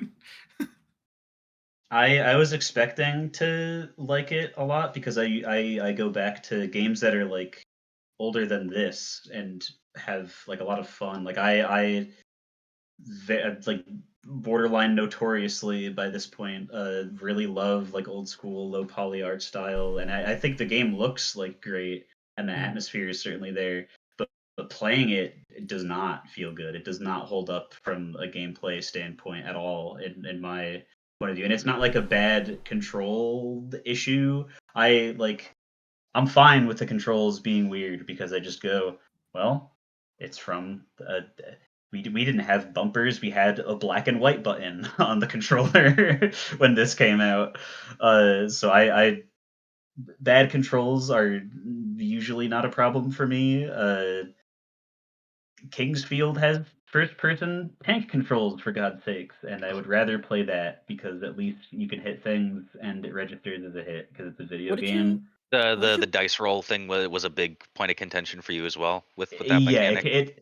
Because what ended up happening is I spent a lot of it like going around talking to people because like just the way until you run into people that are just spouting the same things over and over because you've run out of like big important people to talk to for there is a lot of that. stock dialogue that you run into. That seems like I was hitting that pretty quick. I was like, okay, well I should probably like play some game now, and it was literally like go there's 3 rats in my house and I need you to kill them, and I couldn't hit a single one of them, and I just ended up dying to rats over and over for like 20 minutes, and I was like, this feels like garbage. This feels like shit. What kind of character were you playing? I don't remember what my class is. I just remember that I made a lizard girl named Curry in all caps at the request of my roommate who was watching me play at the time, while drawing next to me, and they had never. I think maybe they've. They're more of a Fallout person. I don't think they've played any Elder Scrolls game before.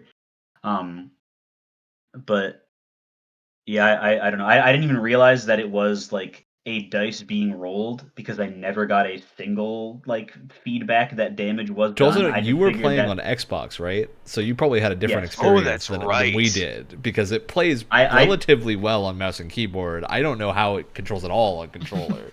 No, I like that. Like I said, the controls themselves are like fine. Like I at least for me, it might just be like I'm more willing to think that they're fine because I'm used to things like tank controls or something. But it felt more intuitive, like even like the menus and stuff. It was like different and weird, but I ended up getting it was mapped pretty satisfyingly. Where like what is it, like the triggers like go between the different like menu options or whatever. It was interesting, but I didn't even realize that dices were being rolled. It just literally was like, well, Bethesda games really are broken. This feels terrible. It does feel off that there is no indication that it is dice roll combat. That is. Yeah. I feel like there should be more of like an audio cue for that or something. Because that's the thing. It's like, okay, well, this game's old. And it's like, well, like it can't be that much older than like System Shock 2 or the first System Shock definitely came out before this, and those have like feedback when you shoot or hit a thing, like and they're like direct damage. I feel like the dice rolls for combat very like just a very strange decision that doesn't even feel like it's from that time, because other things from that time feel more playable because they don't make that decision. And I agree with that too, because again, I feel like if you're like me and you spec as a Red Guard Knight, like I said, and you're hitting 30-40% of the time, it just doesn't feel right. Like I get that there's a die roll in the background, but it doesn't feel right. I definitely felt like this game really intrigued me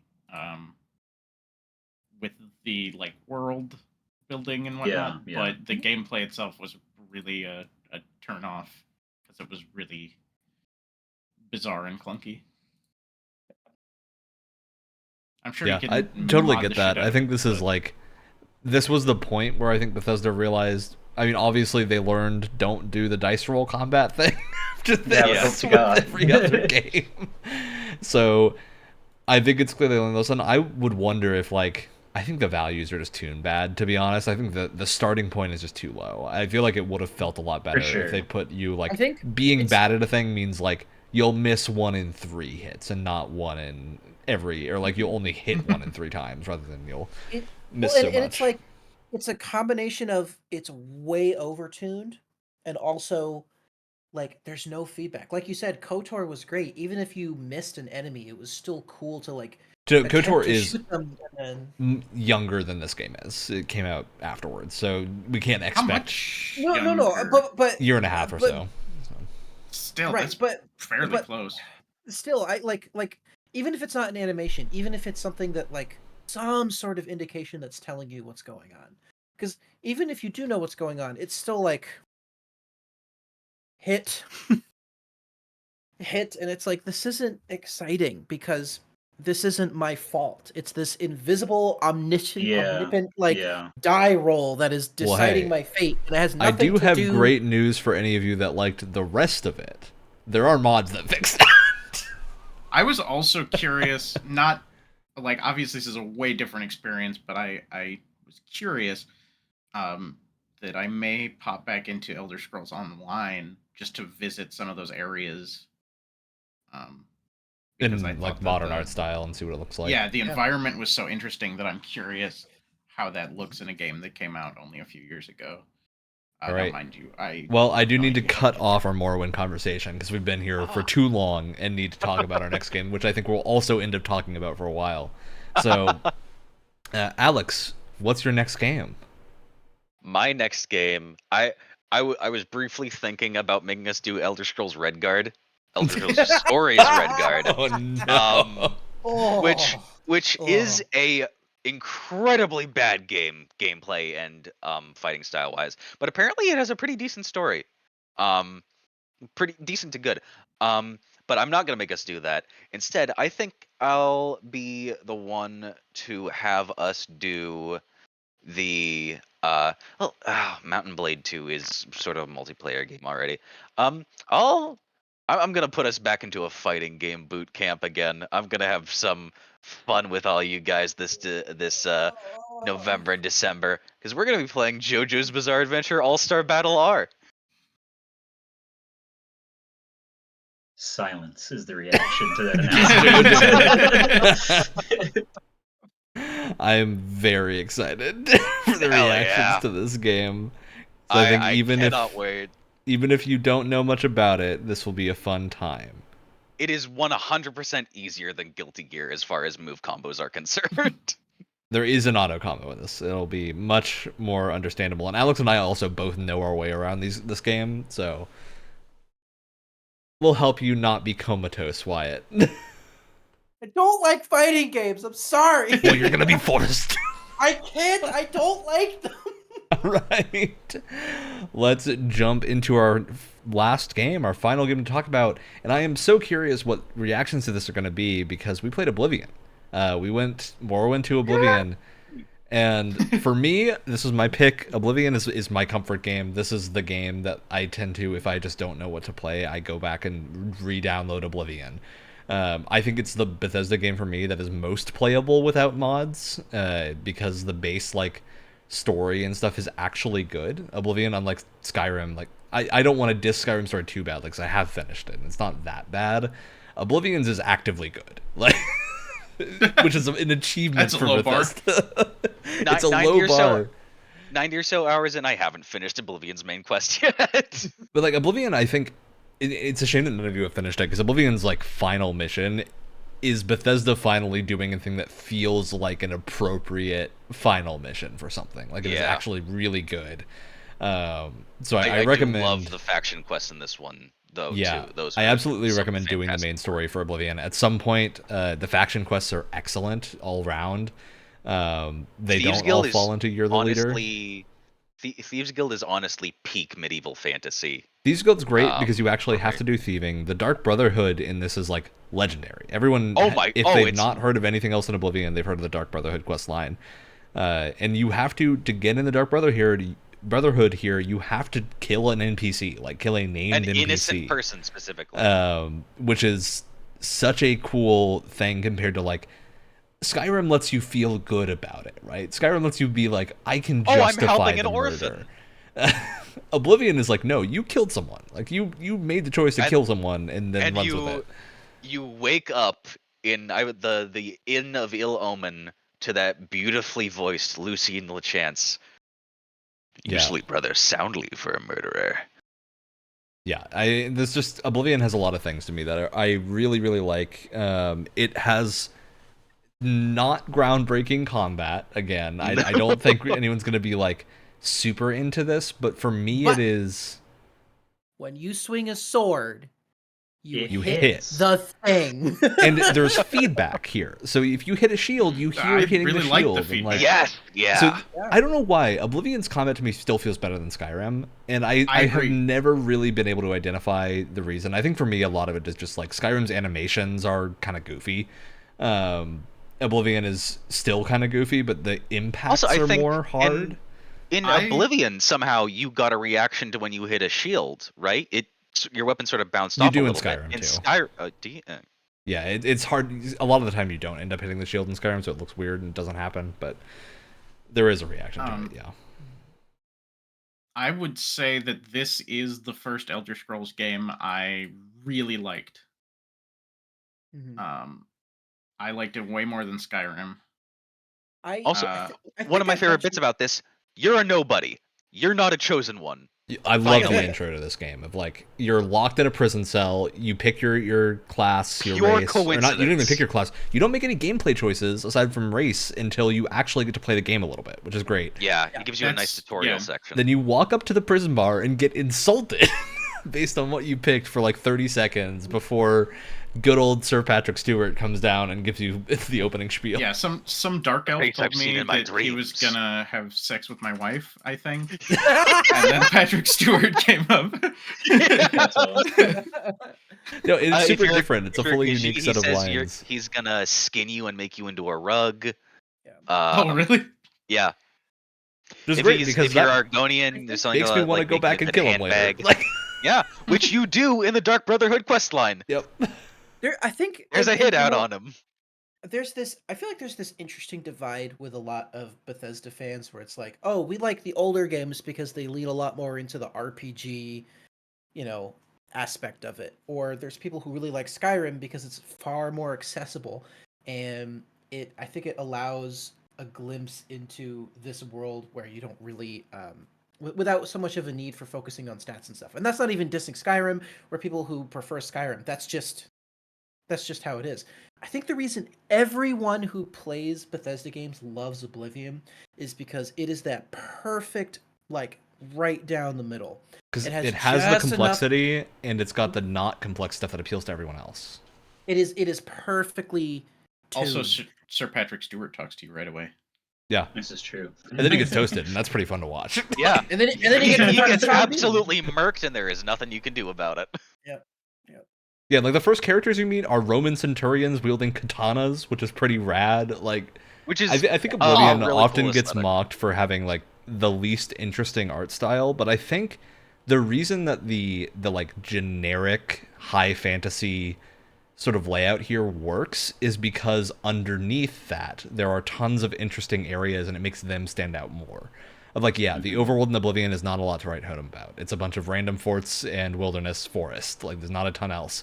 Then you go to the Shivering Isles, or you go to any Oblivion Gate, or you go into one of the Painted Worlds, and you're like, these are so interesting compared to what I've been doing the rest of this game, that everything stands out. And not to say that it's bad, and the towns here are really good. Oblivion has my favorite cities and towns of any Bethesda thing ever. Imperial City feels like a proper city, even though it's relatively small. The fact that you can see the tower from anywhere on the map, you can go in, there's different districts, it's easy to get lost.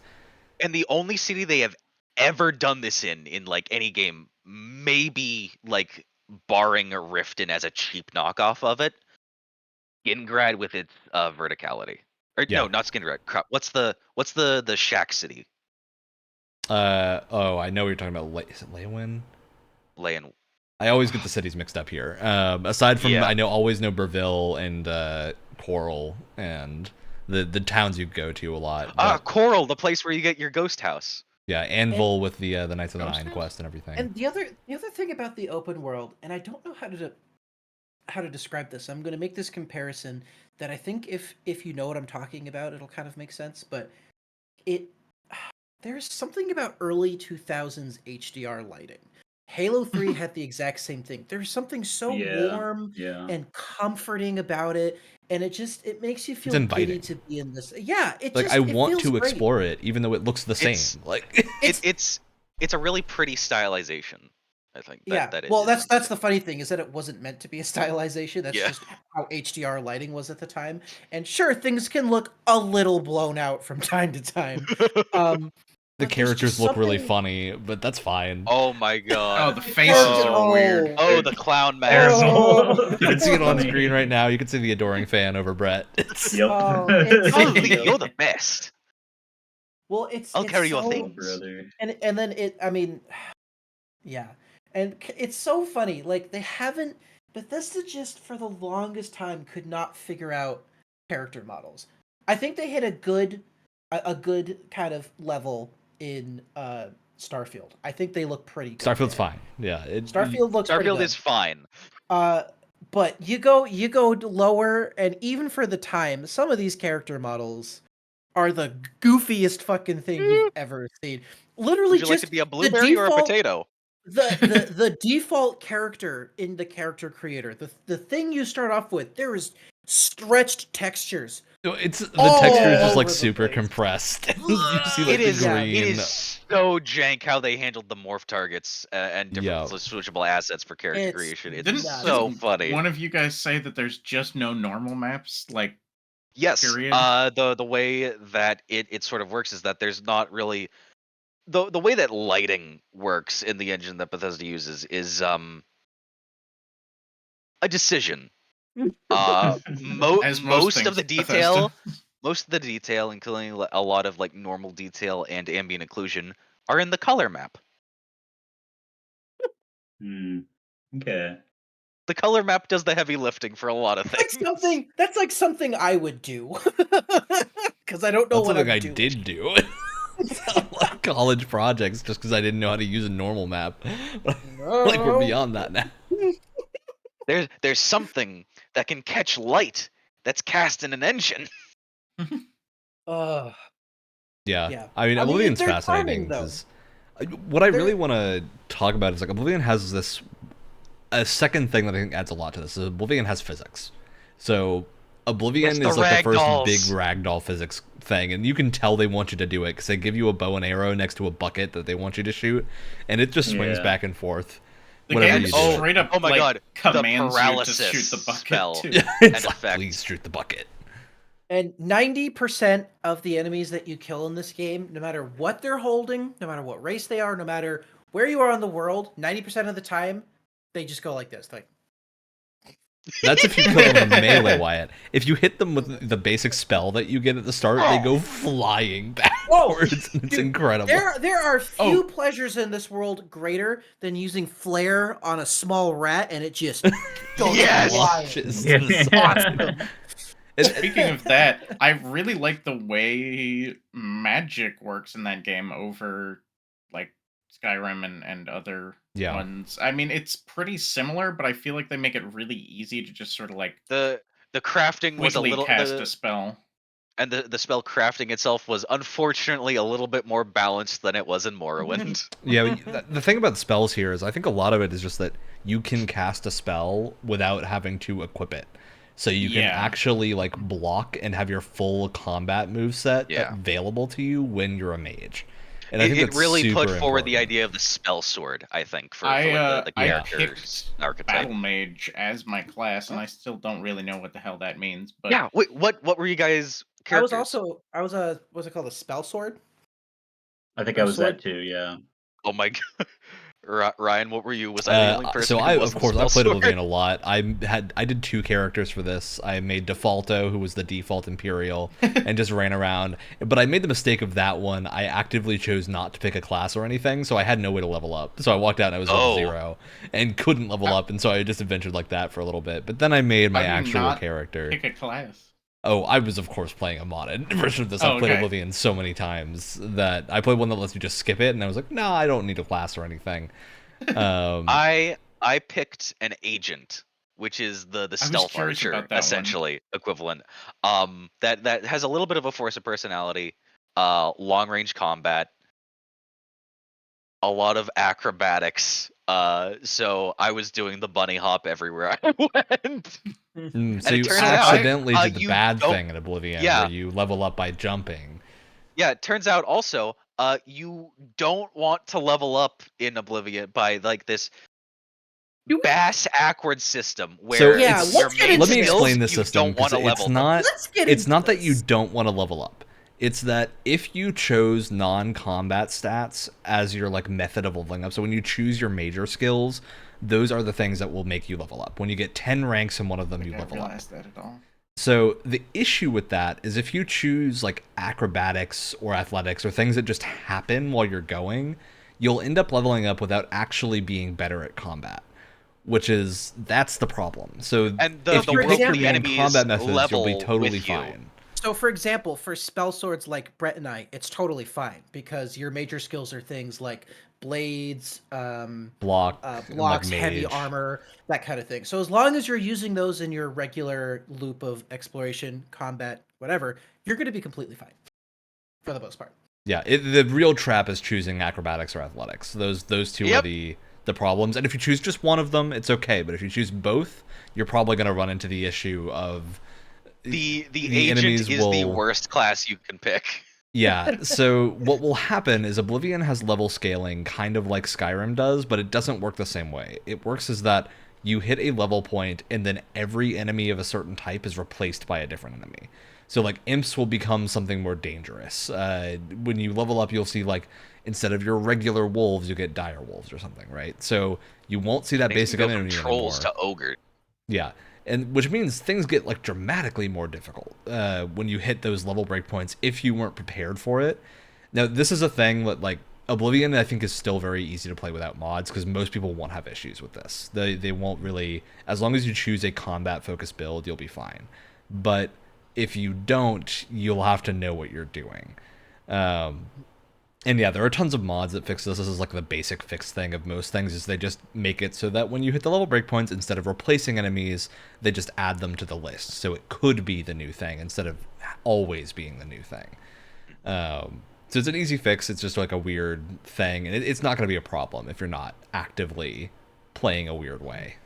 I picked a really weird thing for being a battle mage, and it's probably a god-awful choice, but I didn't play enough of the game to truly face my consequences. I picked whatever that like star sign thing is, which is the one that you don't regen. So that's actually one of the best Oh, in the game. The Atronach sign. The Atronach is Yes. extremely good. I thought it sounded like it was really interesting, which is why I It picked is the one you pick for a spell sword build. Okay. You, I wasn't you sure. do need to know what you're... I did not. Because the consequences, you're not... The Atronach has a big drawback, which is you don't regenerate magicka. The benefit is anytime a spell hits you, there's a 50% chance you absorb it, don't take any damage, and get magicka back, which is great. That's a super good thing. However, in the intro to the game, at least where I was playing mostly, not that many people were casting spells at me. Yeah, so the way you make up for that is you make mana potions. That's your main way is doing the alchemy Gotta get into loop. that alchemy. So if you don't want to do alchemy, I'd recommend not picking Atronak, just because if you're playing specifically a spellcaster. But for my character, that was my real character, I also picked Atronak because I wanted to make a witch hunter, basically. So I was like, I'll do a Atronak, but I don't use magic. I just use it for the resistance to spells, basically, so I can be super resilient to any mages I fight. So you have the shield spell up constantly. Yeah, which is super fun because you have a lot of build expression in Oblivion that you don't have in something like Skyrim, because you make these choices at the start. Not to say Skyrim doesn't have a bad progression system per se, it's just you don't make these choices at the start that inform how you're going to play. And Oblivion is really good at doing that. It's kind of like a fluid class system in Skyrim, more so than something like Oblivion. Yeah. Two other fun things that I want to touch on for this is something that Skyrim completely abandoned, that Morrowind had a little bit, but Oblivion I think really got into in a fun way, was whenever you rank up skills, whenever you get to the next rank in them, they have these really fun messages to them as well. Where it's hey, you're feeling I'm a lot more confident in this. You've done this and this and this and things like that. You're at the top of your game here. You're feeling good. The one that stuck out to me was you've spent your life. I think it's literally your first level. It's you've spent your life stumbling through the world, and now you see it with much more clarity. And I was like, these are really nice. It's nice little flavor text to tell you, kind of encourage you and tell you how well you're doing. It's really nice. The second one is if any of you spell swords have encountered this. How many of you guys know about Finger of the Mountain? I think I missed that. It's a fun spell. It is a fun spell if you have an ungodly amount of magicka and can actually use it. Because with the way that level up works and things like this, you can, if you are playing an unmodded and uncheesed game, you can get this spell at a point where even at around level 15, which is the average point at where you'd be able to find this spell.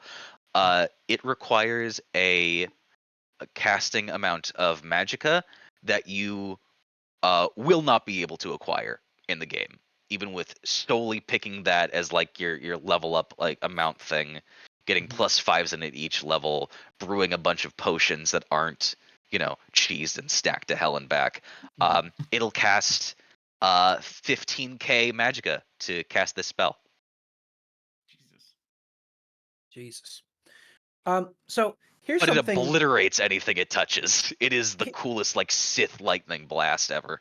You actually can. There is a way to be able to cast it if you get there before level 5, because it's a leveled item. The cost will be low enough that you can cast it, which is very funny. So here's something interesting. I feel like I'm not the only one that goes through this kind of cycle with Bethesda games, but when I first start playing a Bethesda game, I'm always so amped. Whether it's one that I'm playing for the first time or an old one, I'm just oh, I want to go back to this world. I want to go talk to these people again. I want to do these things again. I want to get this item again. I'm so excited.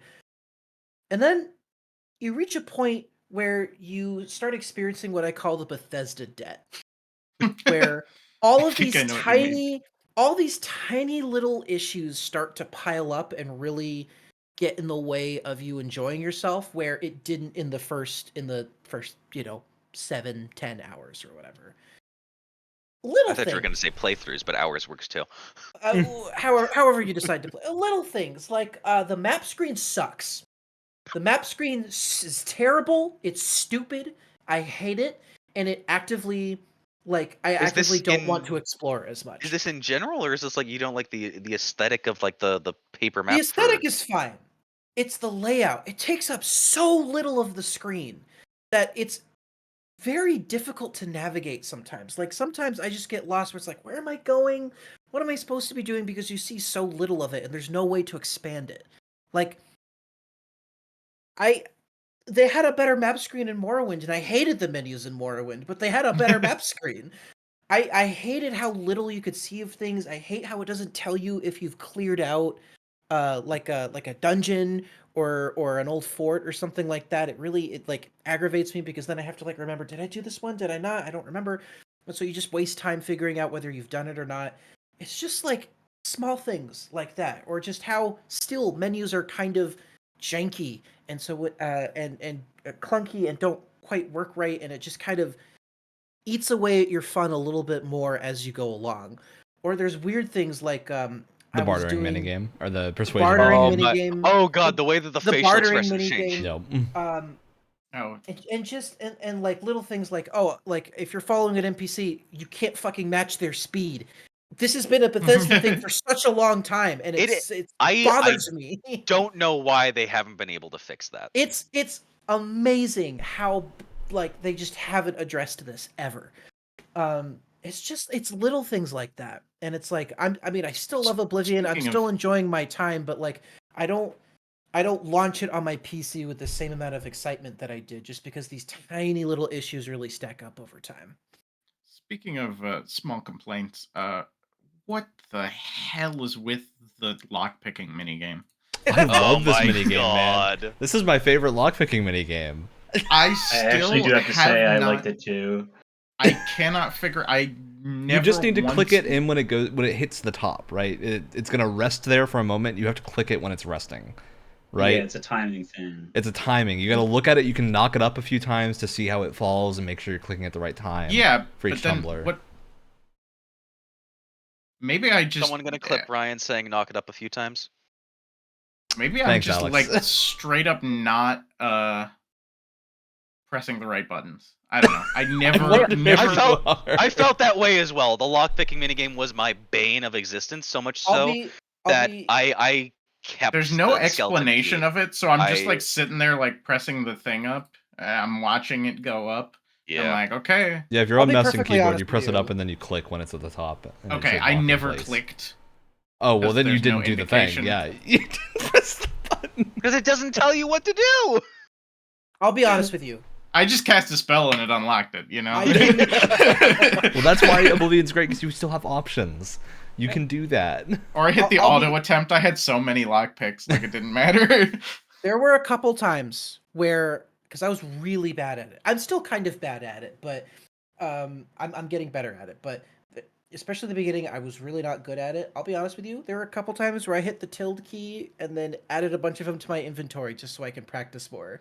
Because it's like I was really getting frustrated with it, and then I was like, all right, screw it. I'm gonna give myself 50 lockpicks, and I was like slowly figuring it out as it goes along. I try not to do things like that too much for things like Skyrim, despite how easy it is, but like, man, I needed it so bad. But when it's obtuse rubber goose, practice is.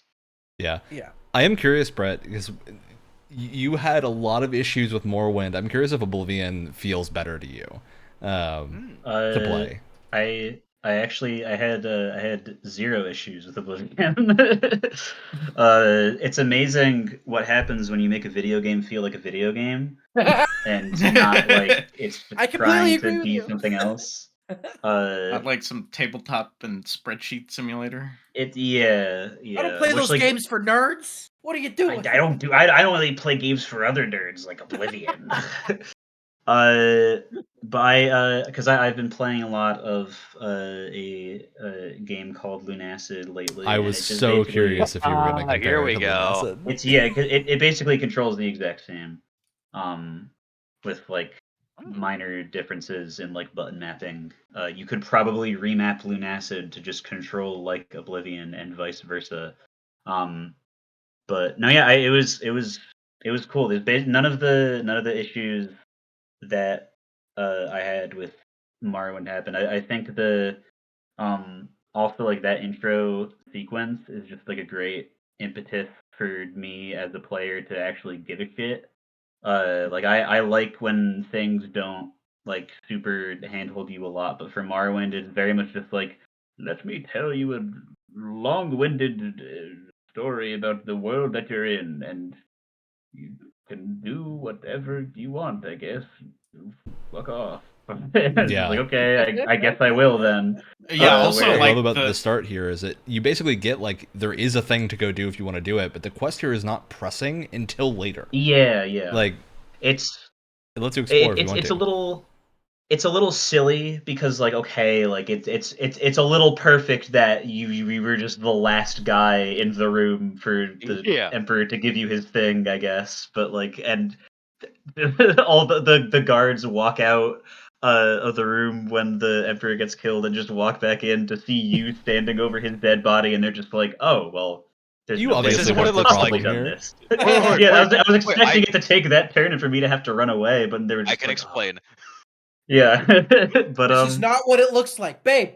This is not what it looks like. yeah, but no, it was cool. I immediately upon leaving the sewer, I was just like, well, I'm not gonna not go to the like Alien ruin right in front of you. ruin right in front of me. Mhm. Yeah, and they Holy just don't let you shit, back the out if you go all zombies. the way in. Oh, So that was zombies are cool. the skeletons in Oblivion too. Those are horrifying. The skeletons in Yeah, they mean Oblivion and Morrowind are business. so much more of a threat than they are in Skyrim. It's scary. Something I completely forgot. Scamps? Bastards. Yeah. Absolute bastards. They've probably been like the hardest enemy, at least for me. Because man, they can like just absolutely like pile drive you and stun you like 5 times in a row. And especially if there's Goblins rocked my shit. And especially if there's several in a room and you're just getting stun locked by one of them and the other one's like casting fireball on you or whatever, like that messed me up. There was one room, there was one specific room when I was taking back Kvatch that like I had to play set like 3 or 4 times because it was like these bastards. Yeah, I do have to ask. For people, did anyone else get to Kvatch? No. I did main Okay. story stuff. So for the this time. people that haven't gotten there, I would recommend before you uninstall and move on, get to Kvatch and do the thing there. That is the I'm gonna leave this one moment for the installed game. for me. Yeah, I'm gonna Yeah. leave this installed as well. I think, Brett, for you, that will be the sell moment of like everything will click together, I think. But yeah, the big thing is like there are things called Oblivion Gates. Most of you, the 2 of you that haven't done it, probably haven't seen them because I think they don't start until after Kvatch. But it's basically you enter these like realms and you go through basically a dungeon crawl to get to the top of a tower and take a sigil Hellscape. stone. It's a Hellscape. hellscape dungeon crawl that are generally very fun. Which the sigil stones give you unique buffs that you Exactly. can choose from. They're basically this game's equivalent of enchanting. So you get like a cool buff that you can use in a variety of ways, and it's a reason to like go do all of them because they all give you different things. So yeah, it's a very cool system. The Daedric realm to go of play with. Mehrunes Dagon.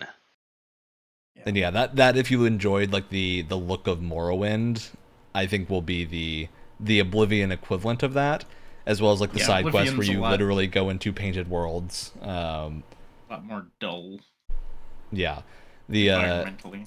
the door in Niven Bay that leads to Shivering Isles, which is the expansion for this game, which is also incredibly good. Shivering Isles is like I think the measuring stick that Bethesda DLC is still held up to. Yeah. So Absolutely.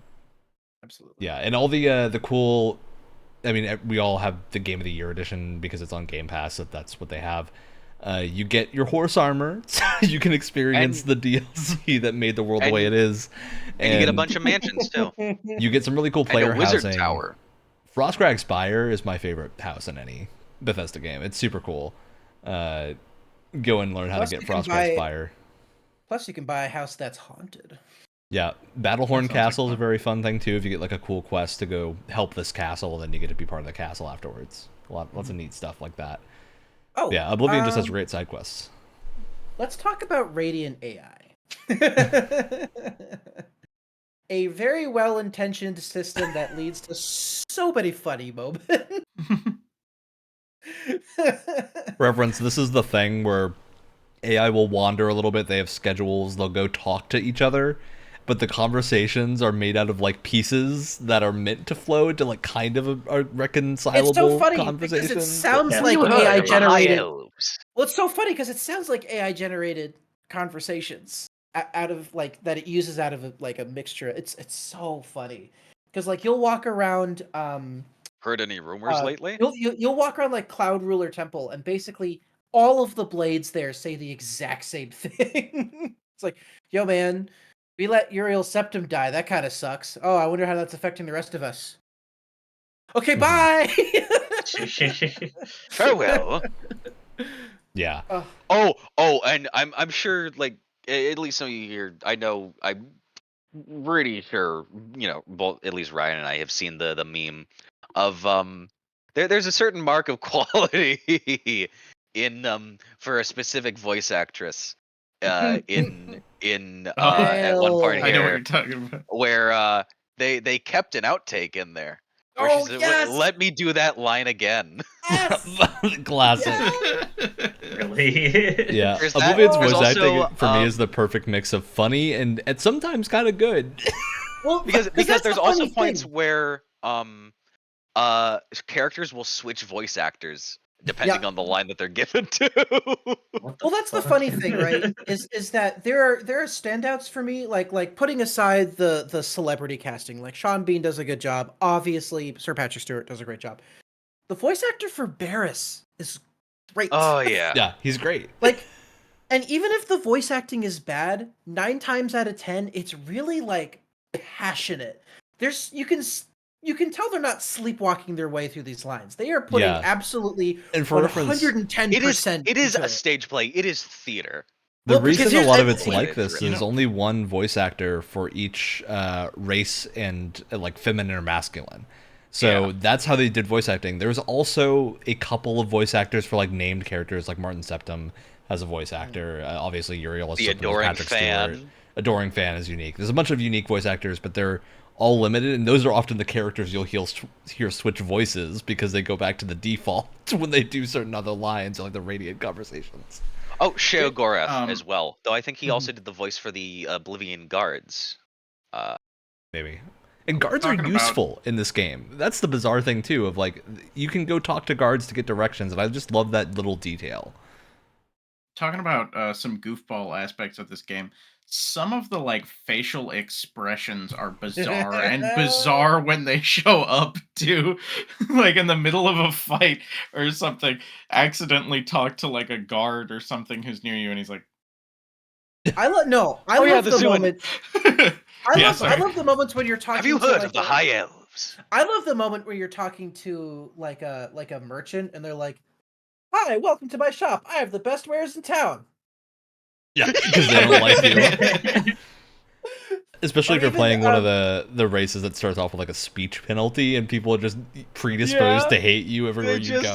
you. And you have to Oh like my God. persuade It's them so not to. funny, and you'll sell 2 things that are the exact same price, and one price is like, "Oh, great price for a great customer," and the other one is, "That's normally more than what I'd pay for." It's like, well, it's the same price. What the hell? Right. Yeah. Or when oh. you're going to fight in a Kvatch, and then you have the commander, and he's like, "This is a very dire situation, and I fear for everyone that's left in the church." And then the conversation ends, and he's like, "It's so Yep. funny. Oh, it's so funny." I feel you already, if you've played the Shivering Isles DLC, you already feel like you're in both mania and dementia when playing the game. Yeah.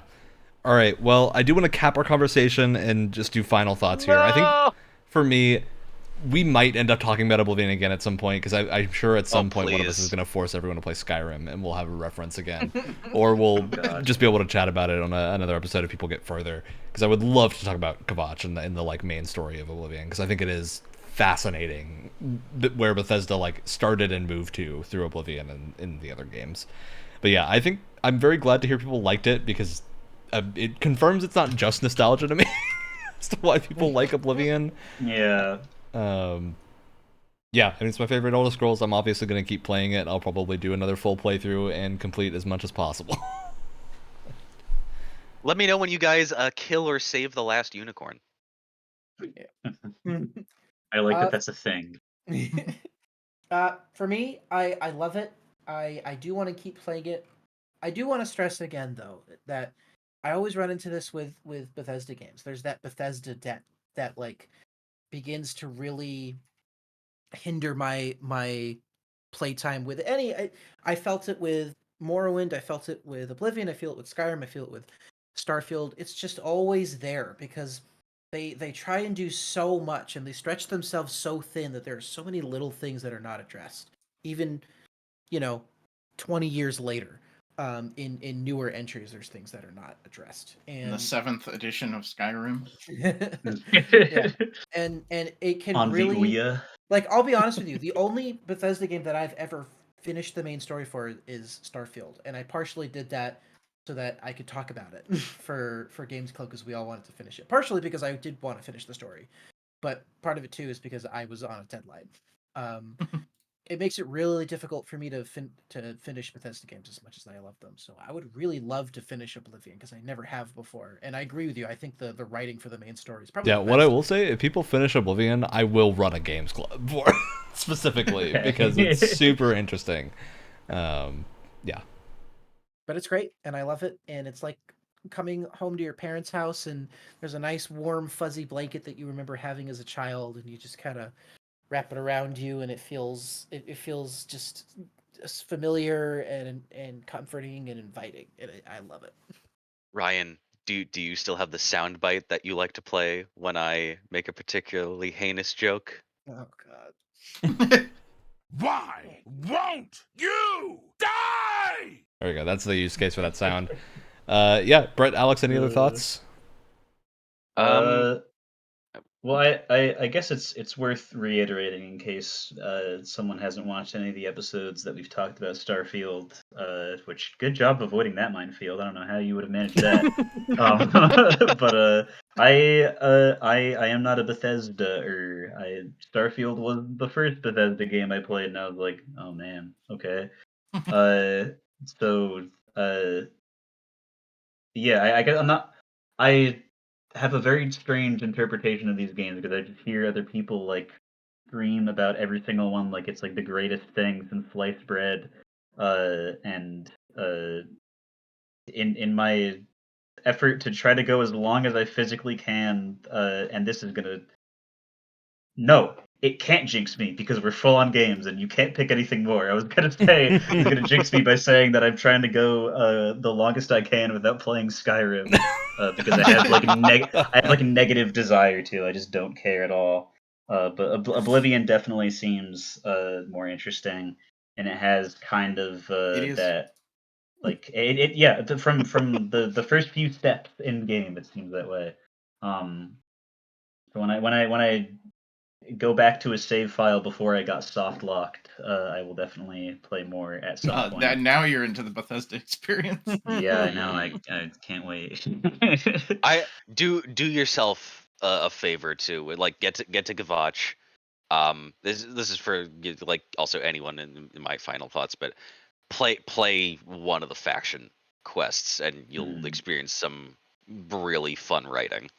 Yeah, and all of them are Gotcha. good. Unlike Skyrim, where like the companion quest is fine, but the Mage's Guild kind of sucks, or like you have different thoughts on it. And there's Oblivion, a they're fighters all guild very in good. Oblivion, and there's just not one in Skyrim. There's, I guess, the companions as The kind of a companions are the fighters guild. replacement, but they kind of comparatively aren't very It's fun. a sorry replacement. Oh. Yeah. All right. Well, Alex, what's your game pick for this month? Do we want to limit it to one multiplayer game for the list? We don't have We to. already have two. We have two, Okay. so I would say think about scheduling for this. All right, If all we're right, gonna be all on right. vacation, I assume. Especially if it's purely multiplayer. Shoot. Then what about? Hold on, I gotta rethink my options here. I'm so curious. The build up. Same here. What The would you build-up. have picked? Suspense. If- We'll save what I would have picked for the next time I do pick one. Mhm. Well, no. Hold on, I'm looking at the list. The Elder again Scrolls here. story is gotta Red have Guard. two. You gotta have two God. on lock. It's I had that's two, and they're that's both the way. multiplayer. Oh, damn. Oh no! I didn't Yeah. expect everybody else One to pick single player, multiplayer. one multiplayer. Yeah. All right. Then I think I will pick. If this is what I think it is, Yes, Sea of Stars. Oh, Aha. And it's a game I've been wanting to try out for a while that Brett is very salty about. I'm not very salty. I'm just indifferent. I was just like expecting to to feel build the something image of for it. you as being salty, Brett. Well, it's very easy to do. So be a bit of are a- a regular sea dog. This is going to be a bit of a rough next episode for me, isn't it? We'll see. Maybe you'll really like Mountain Blade. I don't know. It's I hard hope to I predict. like Mountain Blade. I know I like Solar I Edge. so I that's hope gonna you be find fun. a spark of comfort in here, like I was able to with several games when you gave us 2042. I guess this is my. I guess this is my. This is your penance. This is my You do penance. deserve it. Yeah. Oh, It That wasn't said- that bad. Fuck off. We're to shout out. it wasn't. It was mainly Oh, the dread I wanna go of, first. of building up to it. Wyatt, I wanna go first. Take us away from this hellhole. I do. One of them is going to be a bit of a co-op shout out with Brett here. I think. We just finished the Scott Pilgrim show on Netflix, both of us today. It's great. You should go watch it. I think it's fantastic. But be I don't want to say sure anything. be sure to have experienced the other material under the Scott Pilgrim name Both would be franchise, best. I guess. Both would be best, but if not, the movie is on Netflix as well. But because I don't really want to say much about it and I want you to just watch it, my other shout out, related though, is an anniversary gift that I got, which is the colorized Yay. version of the 4th edition, which is my favorite volume in the entire series. And I've never read these comics in color before, and they are all beautifully, nice. beautifully great. colored here I in might a have to nice pick those up. hardcover. These are fantastic. There's even, it's so funny. There's a joke in the oh god, is it the like 3rd volume or the 4th volume, where one of the running jokes is because originally it was published in black and white. Ramona's hair changes color all the time, but the joke is that Yeah. everyone comments on it, but you can't see the color of her hair. Oh my god. There's a bit where it's like where Scott is like, "Hey, you changed your color again," and there's like a narrator throughout the entire comic series, and there's a little bit where it's like, "Notice you can't tell because it's in black and white," and then in the color version they went back and changed the joke. It's the exact same line, but then the line from the narrator is, "This is much funnier in black and white." Yeah. But I'm so happy because I've always wanted to get these in color, and so I'm so glad that I have my favorite volume all in color, and I can't wait to finish the whole thing and probably buy the rest of them at some point. I was gonna say, as much as I've read a ton of comics, I've never actually read it, so I might have to pick up they're those so in color. It looks good. awesome. It's a masterpiece, dude. So good. Yeah, There's a it's reason super it good. gets so much attention. Yeah. All right. Who's ready to go next? Me can go. go Oh, Brett, go. Too bad. Brett- just so I could wrap up the Scott Pilgrim thing. It is an anime because it's made by Science Saru, which is a Japanese anime production studio, but it's not on my anime list because I don't know, white people, I guess. But if it was, I would give it a 10 because it's really, really good and it made me very happy. But Just my 'cause my it's set actual in Toronto, it can't be anime. I know. My actual shout out is because I finished Lunacid, and in a world where Armored Core 6 did not come out this year, that would absolutely be my game of the year, and I was not expecting to like it just this much, but the last stretch of it is just like, it's incredible, and it goes into very strange, like, the indie filmmaking territory, which I was not expecting, like a dungeon crawler Wonderful. to go to. But it's super, super sick. I would love to be able to blab about it for 2.5 hours in a games club someday. So hopefully that day will come. But yeah, highly recommend. Alex, you were ready. All right. I was ready. Oh. Other Oh, Alex. you That's confusing. the foolish trap. You go. All right, cool. Gonna have to rename myself here. Well, that time I was talking about you, so you did the right thing. Yes. Okay. So my shout out is just I guess either to the comic book store or this comic or my work. My job, even though they're laying me off, I had this benefit this year that they added that was like a lifestyle spending account, I guess. They would reimburse you for some stuff that was like health or art related. So I got them to pay for like a new keyboard and some work from home stuff and whatnot. And I had some money left over, and they ended up noticing on their list of things was hard copy books, which I took to meant comic books. Of course. Of course. So, I picked up a comic that I never would have bought otherwise. I mean, the content is really good. I love it, but it's ludicrously expensive. I picked up the King in Black omnibus. That which is thick. Super cool. thick. Damn. Yeah. Oh wow. So Oh, that's gonna be a Bible. lot to read. I've been too scared to. I just opened it yesterday. I bought it last week, and I just opened it yesterday, and I still haven't read it because I'm like, That oh, fun it's so spine nice. crinkle. I don't wanna like You don't wanna destroy crack this the book. Spine. Yeah, but it's the King in Black event, which is the end of this run of Venom and every single tie-in to that event. Super cool. Stupid thick. The Symbiote War. Pretty much, yeah. All right. I'm going to piggyback off that one because I actually have one that's kind of related. There's a neat little thing that a town nearby me does where they have like a support local businesses program where you buy a gift card and then they, during the holidays, will match whatever you put on. So you have to buy them in variants, and you can only do this like one time, but you have to buy basically $100 gift card, and they'll give you another $100 gift card to certain shops that are locally owned in the area. And one of them is the best comic and game and like board game store around. So I've got $100 and another $100 on top of it to go really spend money on things I probably shouldn't. The comic Well, books you that's know enough it's to buy less than $200. Nice. So That's I'm enough gonna to go buy look for one that. board game. I also picked up the Immortal Hulk one of these, and I can recommend that as well. Oh my god. Very cool. Those are some good picks. Alex, you're the last one left. You may have noticed I have a different background than I have before. Which means I am desperately hoping not to break this guy as I'm picking him up because he has a stupid waist joint. But I didn't show off this guy a while ago, and he's Hmm. the my. Barbatoris Gundam. I can't even tell where Famously that thing by begins and Andrew ends. That looks so fragile. It Yeah, is. yeah.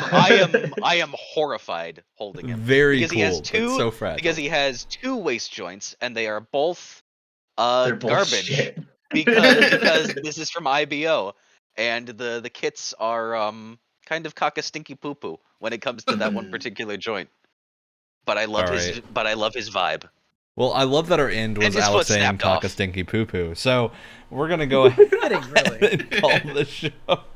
As we had a lot to say this time. This was a good batch of Game Pass games that I think, for both positive and negative, we had a lot to talk about, and we all had fun going through each of these. I think so. No, it was great. We had two classic RPGs. We had a game that came out this year that was surprisingly great and had a lot of buzz, and we had 2042. Yeah, I mean, I like that we were able to do Oblivion as in Morrowind, as much as we all will lean one way or the other for those games. Seeing the progression of Bethesda between the two, I think is super interesting. Oh yeah, for sure. Yeah. For sure. All right. Time to move on. As always, Tuesdays at 7 p.m. Pacific time on the podcast platform of your choice, YouTube and Twitch. See you next time. Next week, Spider-Man 2 Games Club. Strap in, full spoiler cast. We're going for it.